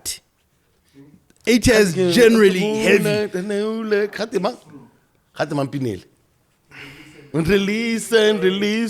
Yeah, because artists had really big records, man. Okay, so why is Ati not blowing up in SA? Because the same thing that happened to you, the same thing that happened to the same thing that happened to Apollo, the same thing that happened to Mr. Doe, the same thing that happened to what's man that dude? Oh, hippa, Zeus. No. Black Money Entertainment, dog. Which one, pa? My nigga, dog. Sometimes they trash him on social media, but he's a cool cat. What is he sing? He had that one big song, that one big white song. Yes. See what I said that everybody knew what I was talking about. I love that dude. Right? The same thing that happened to you guys, right? When you guys were playing on Channel O, when you guys were hot, and then they realized you guys are not from there. Like, we're not doing that. Cut these niggas off. Why don't you think guys get that? Or SA was never going to take us in. It's never going to do it. I was telling my lady the other day. In SA, it's hard Ule Botswana. From SA. We from know this, Northwest. We know this because we heard this from Nkoshe. Yeah. You remember Nkoshe? Yeah. Nkoshe did a whole interview. Nkoshe. I forgot his real name. I'm sorry, B. generations. Dinny. Hey, that was a crazy big video. homie. I loved this before, but Stanley Jack Mashaba. Big perfect. But anyway, he was actually in Bots shooting go Botswood actually the other day. A month ago, I think. Like he arrived. But we've arrived, brother, coming here. But anyway, he told us in an interview where like it's so hard to penetrate. So this is why whenever guys say I want to go to SA, I'm like, if you're going to SA for the money to live, shopper, go. But if you're going to SA to do a DJ fresh, you remember that time Zeus was on Jam Alley? You remember that time? I don't remember when Zeus was on Jam Alley. Zeus was on Jam Alley, dog. I'm the hip hop guy, dog. Trust me, I was on this. Let's tell later, do you have a tissue there? All right. Yahoo. Yeah, what is oh, and I got a bulldog. Bulldog. Zeus was on Jam Alley. Was he performing? Yeah, he performed Gijima, I think, and maybe he performed that first record he put out, that FIFA joint, Imagination. Oh my God, nigga, you worse than me. Yeah. You're deep in this BW bro. music, I told you, dog. Yeah? It's what I do. So you were saying, so I remember all of us being mad that he didn't shout out BW. Yeah. Right? Yeah. And then a week later, he's in the hood. Yeah. Right? He's in the Nachile Braywana. Phase 4. No, this is Boris Stowe. Yeah, thank you. This is before I landed in the fourth. Yeah, man. Okay, superstar, you know, you can't let it get left over on the face. Yes, sir. His face card never declined, bro. Can I this sleep queen? I think face card. It never reclined, dog. Never reclined. One more. Yeah, man. So Zeus is in the hood now. And we ask him, he's like, yo, bruh, how could you not shout out the B-Dub? Yeah. He's like, them niggas told me specifically not to let them niggas know in the studio where I'm from. Because if them niggas knew where I was from, I was not going to get a light of day. I saw this again when Miss Africa, Botswana or something. I don't know what the competition exactly is, but she won that thing. I know her. The new one? Personally. No, that's back in the day when she was trying out for top billing. Not Lady Willers. No. When she was trying out for top billing, she had an audition, got top billing, and was on SABC3 and everything. And DJ Fresh was one of the panelists. Is it Borash? That if she sees this, she's going to kill me. She's She's gonna kill me. We're gonna do it. No. I think we might know who it is. Yeah, that competition, Yara Bruce, that Miss Africa National. Yeah, Can I give Miss Super? I'm not sure if it's Miss Supranational or a different one. Botswana. No, right. So basically, she was on. Oh, okay. So she was basically. Should I go? No, we can go, Papa. We can go. So she was on top billing, and then one of the panelists was DJ Fresh. I'm not sure, but I don't think Fresh asked her questions. I'm not sure. I'm not sure if Fresh asked the questions, but I remember between her and Fresh, not a single mention of Botswana was put out. Right? And I kept learning about this. Hey, Chief, how come sons? You don't talk about your Botswana-ness. That's why you've never heard Fresh talking about his Botswana-ness when he's in SA. That's why you've never heard DJ Ski talking about his Botswana-ness when he's in SA. Because that's not what they do. Wow. So guys who are heavy, if they want to go to an SA and blow up, yeah, they can try. Which Botswana do you know who was heavy in bots, went to SA and then blew up even further? SA is not the route, guys. The rest of Africa is. Let me tell you about SA, bruh. Yeah. Even when they like you, I can't find her anywhere here. So. You know what? I'll try to remember her name. Has it Tuto? It's a P name. Puelo. Yeah. I was actually casted with her just recently to do a show. It was going to be a really nice show, but they were going to make me a military guy. What? Hey, I was going to be blind. Hey, money. But unfortunately, it never got to work. I think they found somebody else. I'm still trying to find her, but I'm failing dismally, Papa. But like, hey, let's keep it moving. Yeah. But so blowing up in SA is not easy, bruh. It's not something that people should look forward to. It's not something that people should try. I want to get into okay. Are you thinking that? Are you seeing enough? Remember when William blew up heavy in SA, but it was only because they thought he was South African. You remember when what's her name? What's the pretty girl, the DJ girl? Uncle Waffles. Remember when Uncle Waffles was nominated, and then they complained that she's not rapping SA. She's from and then they Swaziland. stopped rapping her. Hey. No, but that happens even with Nigerians when it happens with South Africans. Live on about blocker blind. You know what I mean? So why do you think we're so open? But no, it's a Setswana thing. It's a Setswana thing. How? Explain, Mokwena. We're just very good people, man. We're open to new things. But coming from a very good place. I want to talk about Batswana a little bit, and this has to do with some really tragic news that just came through this week about Litsile Tebogo's mom, and you know, rest in peace to a lady, because also my mom, they go to the same church. When she told me, I thought it would take longer for people to hear about it, but all of a sudden it was on Facebook. And it also prompted like a message that they put out as a family. I'll just read it out just quickly, an excerpt that thing. She passed away on the morning of Sunday, the 19th May, 2024, leaving behind a legacy of love, strength, and unwavering support for her children and the family at large. And, she passed on while Litsile was still in the United States representing the country in Los Angeles. Now, they go on to say something else, which is what's crazy. And I want to hear, what you have to say about it.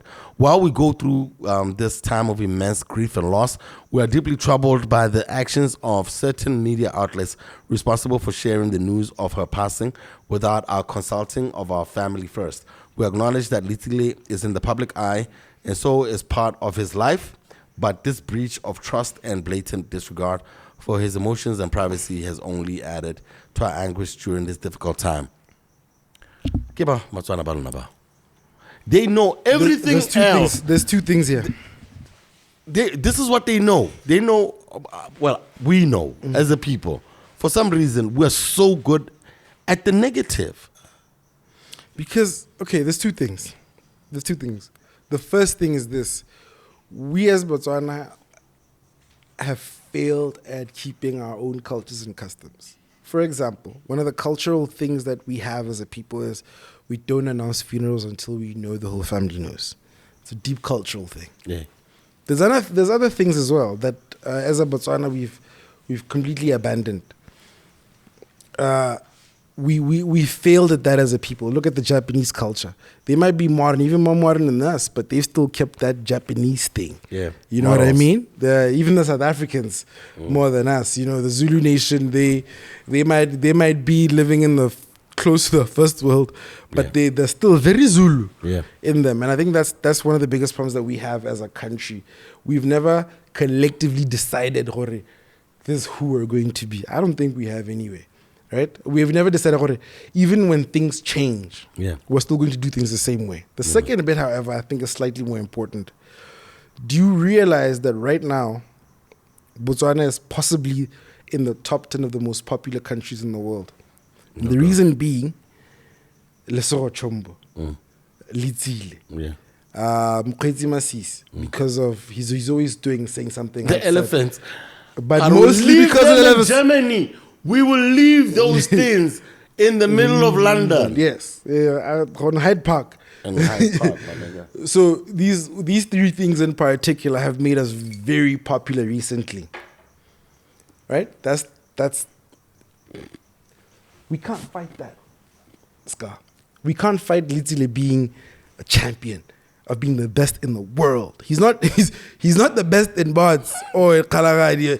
He's in the world, bro. I don't think people understand this. He's the best in whenever he gets position 1, he's the world. The fucking world. Do you understand? Yeah. He's now surpassed being Botswana's public property. You know how they say when you're in the public eye, you're public property. He surpassed. I'm not saying you're justifying these people. I'm not justifying. But I'm you're saying just giving context. This is a reality that exists, regardless of our culture, regardless of what we like and what we believe and what we would want. The reality is, this dude is him. HIM. Well, everybody wants to know what he's eating, what he's drinking. So how many hours broke he sleeps. the story. Because I think it got broken from a WhatsApp story from a UCCA's a WhatsApp group. And I don't know when the journalist caught it. If someone actively went to a journalist, or did someone in those little situations somebody was in the inner circle. Somebody was in the inner circle, told somebody that they know, and then somebody posted it because people always want likes, right? And then again, that's another reality that we have. People want likes, people want shares, people want views. You have to try and anticipate these things the same way the first world does. Most of the time when something happens in the first world, we get breaking news from the family or people all the way here. All the way here. Because when they understand this thing that we don't understand yet. Because now we're still cultural. We're still on some. But we want even if they know, they mustn't announce it. But we want the money. But we want the glamour as well. What comes with it? Yeah, but at this point, I'm not talking about not family. Him, yeah. Yeah, well, I'm just talking about Botswana. So you have to, because I mean, I'm not as big as I would like to want to be, but I would totally want my family to like be the first one on this thing. Yeah. You know what I mean? And I completely understand if they said this like an hour after it happened. Even if the rest of my family doesn't know, as long as the close ones know, as long as my sisters know and my nephews know and my nieces know. Yeah. Do you know what I mean? I, as an individual who's in this industry, I'm like, yeah, this is just the way it works. This is the business. Hey, so yes, we have to work on who we are, an identity. I tell people that if somebody does, we're not gonna like, even right up until the news agencies, we're not gonna say anything. The same thing that happened with Sasa class. Everybody was. I remember when I saw that thing. You know what I mean? Yeah. It's not okay. Yes. But it's going to happen. It's gonna keep happening. It's not gonna stop. In fact, it's gonna get worse. It's probably gonna get worse because more people have access to internet and. Not everyone cares like that. And I think some people, it's all about likes, like you said. It's all about likes. There was a girl that posted drama Imagine. wow. Bro, she just felt like it was a good idea to go and then post this. Oh, no. Even at Mapetla's funeral. Somebody did that. Yeah, someone put up a picture. It was a guy who I had actually taken a photo with at the commemoration performance the night before. Like that thing, I even told my lady, like, I was a bit freaked out. Or like too dangerous blind because like the way no outside in nepe. Na bonala or so you know, like you know, in hindsight you're like, yo, this nigga was too close. Yeah. About us in the and then the same dude is the one he la heta is Coco. They made sure that he took it down, you know what I mean? But like we are so insensitive. It was so insensitive because it's our go states. I don't want to flee and fit. Should I wrap it up, sir? Do you have any questions? Ra? Ona le potso? Oh. Ke motho. Oh, okay. Let's talk a little bit about Pelo Mokuti. Yes, that's who was on top billing and was on the interview. Oh gosh, she's gonna kill me. Please don't watch this. Yeah, she's a sweetheart though. She's amazing. Yeah. Bring it down. Go ahead. Why do you want to defect finder? Thank you, sir. So Pelo made it. She could have been on top billing. I think the only reason she didn't make it on top billing was because she was from Bots. I remember she was taller than the other girl. Yeah, but she was perfect and she was amazing. She told them, or they just knew. Like, maybe she didn't know at the time, or you mustn't say you're from Bots. Or maybe they asked for credit. You know, sometimes I understand it because one of my boys, Cabo, who me and him, when we finished at St. Joe, we were supposed to go to art school, supposed to go to AFDA in Cape Town. Yeah. But my daddy was like, after you jump ship. You want to do what? No, this isn't college. Yeah. Sorry, this is before college. This is in high school. I want to be a film director. Oh, I want to go to AFDA and study filming and cinematography and something nice. And he's like, you want to do what? You think this is a game? So, but Canvas's dad was a bit more understanding. Yeah. He went to AFDA. He went to TUT. He was actually featured on just Generations or Muvango. So he's one of the Bots guys that made it to Muvango. Out there, yeah. Yeah. But they still don't announce themselves like that. And I think... Oh, no, he fights, Doug. He fights. It's hard in Bots, Doug. It's like, dude, like, bro, like the amount of times you've tried to like, you know what, it's fine. Yeah. It's hard. Just to like do a play. Yeah. It's like, come on, main stage, you know, a bit in that. You know what I mean? So what do we think is the way forward, though? Because we've got to wrap it up. You're definitely going to be here for the show all the time. Like, you know, we always have... You have a different perspective and a whole lot of shit. I respect that a lot. And, you know, we need to make you a star and give you more than a thou one day.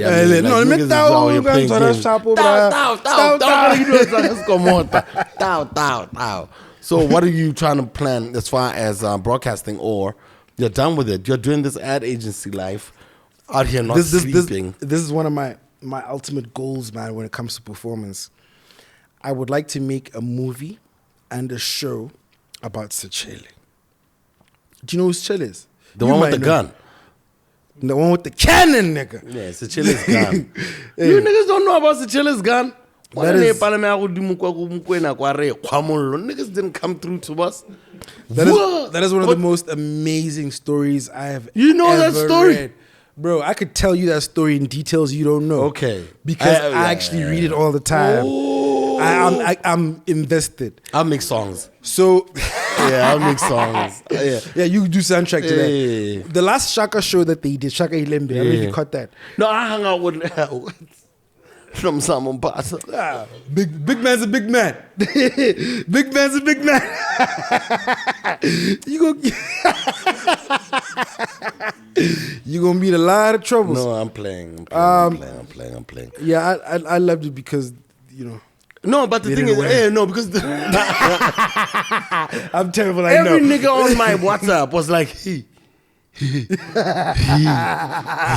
Even like big homies.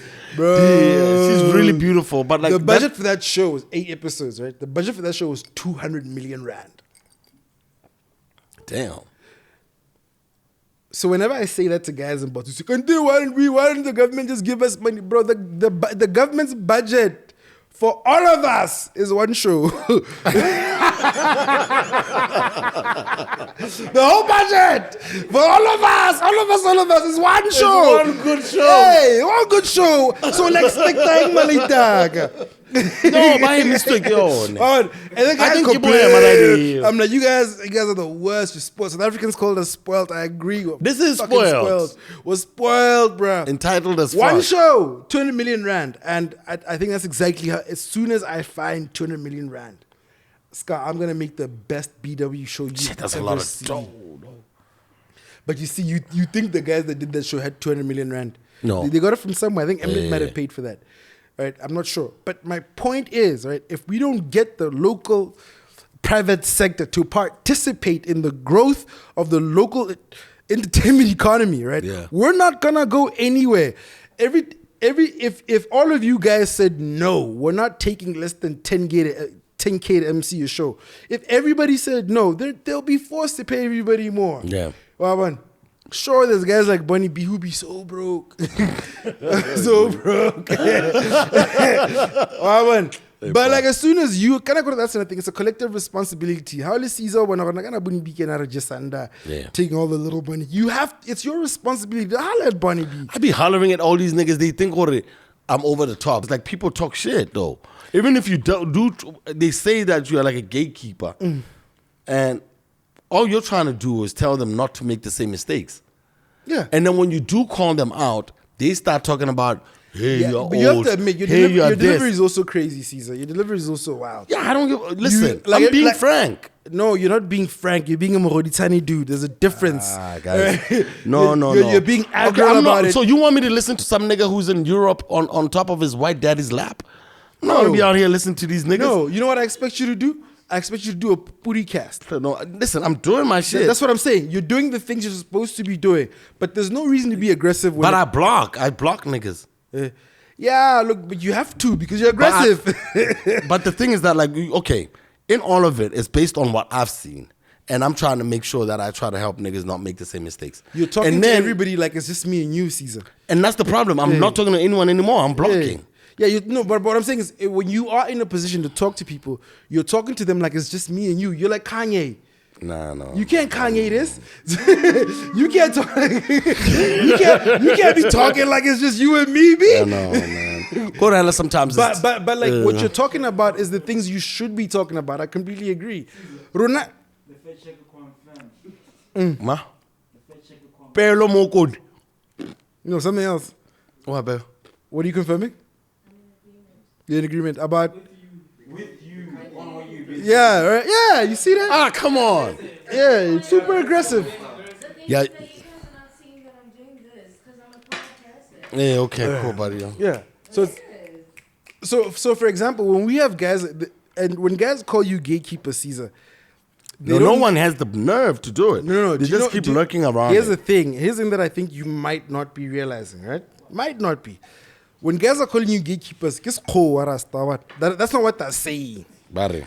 That what they're saying is, Brayag, you are in a position of responsibility to help, and they don't know how to phrase that, how to say that to you. Like, I don't know. For example, I was telling Chef, is it Chef? Yeah. I was telling Chef this the other day. There's only 4 people Baba here in the whole country. Only 4 people decide if you can get on radio. Yeah, I feel you. Right? Only 4. So yeah, no. How can Jambisa matakabele 4 yan? What the No, you make your podcast. You make your podcast. Fair enough. You know what I mean?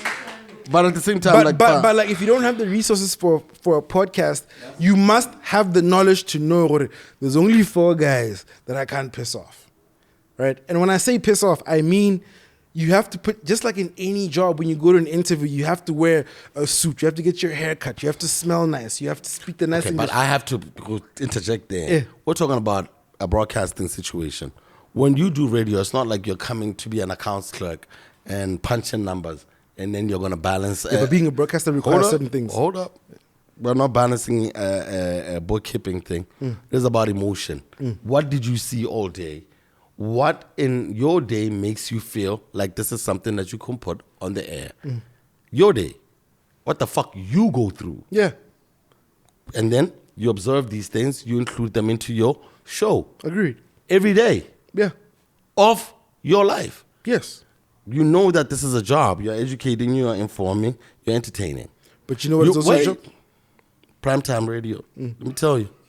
You're doing all of this every day. Niggas feel that they can get into your space. Yeah. Into what you think is what. If I feel the is 10 pula. You can buy it from those yellow things. From those yellow lady things. I get right. You can bring that up on the radio. And you can tell people, yo, I've eaten that bread, nigga. That is the best bread ever. But if your PM thinks, yo, that bread is unhealthy, man, you shouldn't be telling the public that they should be eating that bread. On some bitch nigga shit. Because he's never eaten that bread. But I've eaten that bread. And nobody's died from eating that bread. I've not died from eating that bread. I'm presenting this thing. So this is between me and him about how I feel and what I do every day to produce this product. So, nigga, why are you all up in my grill? Do you know what you didn't understand there, Caesar? Who's boss? That's why I'm not there. So that's the thing that we all don't realize, especially as divas, superstars, performers, entertainment industries. We don't realize that for them niggas, for them, they are a boss.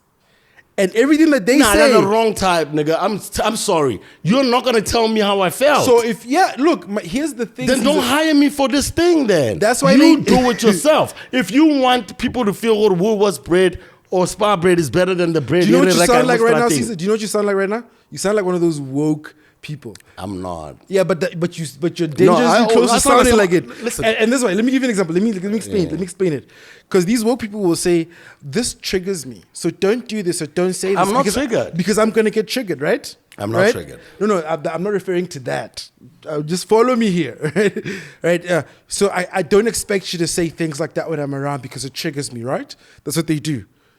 You, as a performer or as an entertainer, you expect the 9-to-5 guys to respond to you or treat you. What the fuck are they doing in my line of business? No, wait. If you're in my line of business, but that's the same thing a woke person would say. Yeah, but then you're not acknowledging.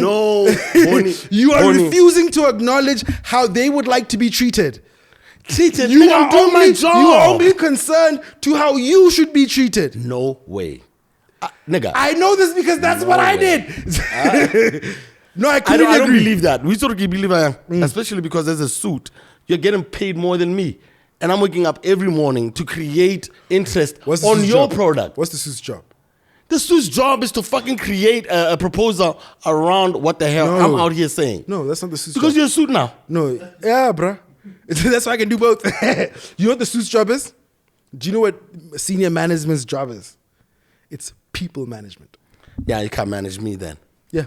Leave me the fuck alone. You are not manageable. I'm not. I'm really not. I'm not. Right? I'm not. I'm like, not. Senior management's primary objective. I'm not. Do you realize that if we didn't need to manage people, we wouldn't have bosses? I think that's it. I think I'm not. Yeah. I'm not I think that's just it, man. You want to be the boss.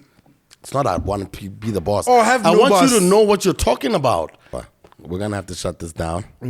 Shout out Bulldog. London's finest, is it? Can get it at Safalana Liquor and Liquorama. Everywhere. It's London. Gotta go on by the Bulldog. London the region. The British Bulldog on WWE. Right, so Gatswal. Yeah. What Gin is the best in the winter, you know? Which one? Gin is the best in the coast. Apparently, like a flu. Yeah, I know the Russians used to put a little bit in their baby's milk to keep them warm. Anyway. Well, vodka actually, not gin. Vodka. In closing, where are you trying to, see yourself in the next couple of years as far as your broadcasting career? Because I know you're in the ad agency space. That has to deal with your name, broadcasting. You niggas are turning into suits now. I'm so scared.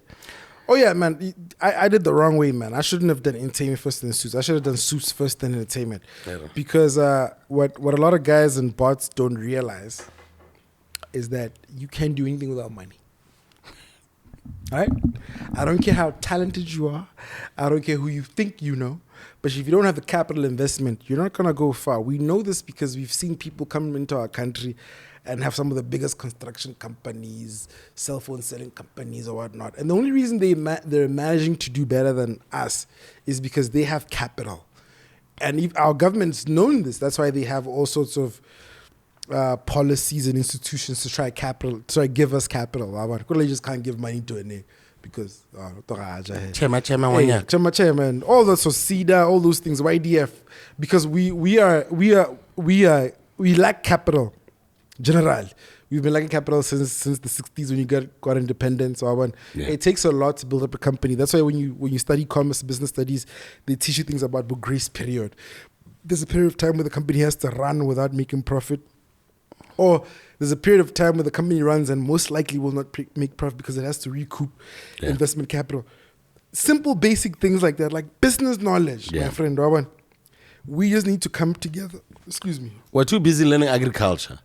But even with agriculture, even with that's what I think the problem really is. Even with agriculture, guys aren't being as successful as they could with agriculture because they don't realize, or you don't just wake up and mara. That's why when guys from SA who are moving to Bots from SA because of better working conditions, like that whole citrus thing that happened in Pico, which was a great initiative. Guys are mad over the top management was a different color than me. But what you don't realize is that guys that look like me, who have no experience, might not have the same kind of success that those guys had because they have experience, they have all sorts of connections. And it's not just them, they employ so many people and give so much money out. My point is, Rona as Batswana, we have to want more and do more from an individual level. And then to a community level, to a family level, and then to a community level. Like there's so much work that we need to do, Caesar. So much work. And add, people just think of, just get an actor and a cameraman. You don't even realize, like, you can't have a proper set or a carpenter on the set. Because I got rented and then Caesar does his thing and then breaks his table. Somebody needs to fix this quickly. Because like this continuity, we have to have the same table in the same shots. With the same hours. The same hours. Same camera guy, same fucking film crew. What I mean? Everyone is here. You look a nice lady to give me a nice face beat. We are here. We're here to shoot. There's so much that is required when it comes to this industry that we're in, that if we, first of all, as a people, individually acknowledge when you have a real job, quote unquote, real job, and you have to sign a check. Never. Because Sky has to come, MC this event that we have during the whole day. And then Sky's quotation is 60,000. Because he deserves 60,000 because his tech rider, Otoka said, none listen and libul dogomo thing. Of course. And so many other things. If we get Sky one trial, Sky get like 6,000 pool. You know what I mean? Because like only people with children who are in the art industry, people with family members who are in the industry, only those people really understand. They'll talk to their boss and say, guys, we can't pay this person this much. This is not okay. So here and there it's coming, but we all have to do it collectively. We all have to stop taking jobs that pay so little just because we need money. Because people need to understand. And here's the thing, Caesar. People know if I'm getting married, I have to pay for a face beat lady for whatever much she wants to do because this is my special day. I'm never going to have this day again. So I'm going to pay for the best person. I'm going to pay for the best catering business. Why does that change when it comes to performers? Why does that change when you have to act or perform a piece? I remember during COVID, I used to say this on the radio all the time. It was post-COVID. I had this little show at RNFM where I did because I came with the sponsor. Because I came with the money. So I had this little show that I did at RNFM. I bring him in. Well, to be more specific, the sponsor asked for me because I had worked with them before. Is that Botswana Tourism? No, BITC. I think that's what you're talking about. BITC. Pusha BW. Right. So they were doing a Pusha BW show and they had I worked saw with Pusha me. BW through you. Yeah. You see what I mean? Because that's what I do, bro. That's what I'm telling All right, wrap it up. Anyway, right? So my point is, when I was doing that, right? When I was doing that show, I could see there's so many times, so many situations where I could see that more money or more opportunities could be given out to specific people. Kore hela. Caesar. So that they are sepe. Had to shoot 2.5 and not shoot this wedding. Bro, And you that's know a the camera lifelong- and a lifelong memory. Black magic, baby. Put more zeros in that 2.5. That's 250,000 for a good camera, bro. Ashpa. Now I wish, like, you're definitely gonna come back on this show. We're gonna but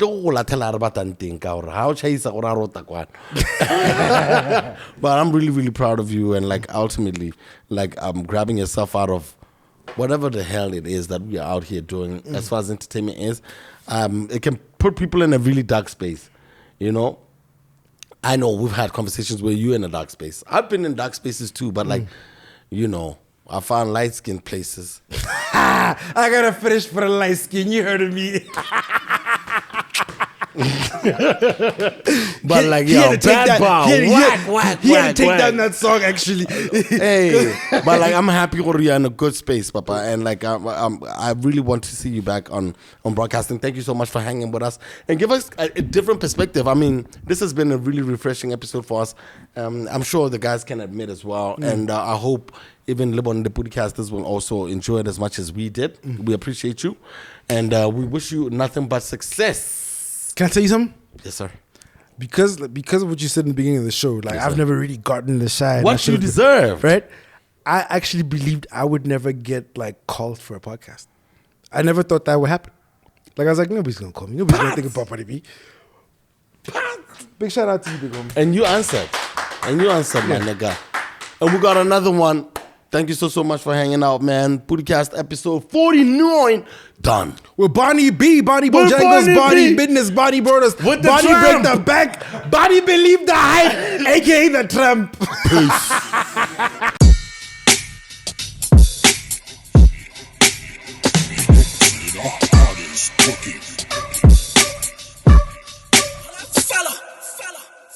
People of different identities. PODI.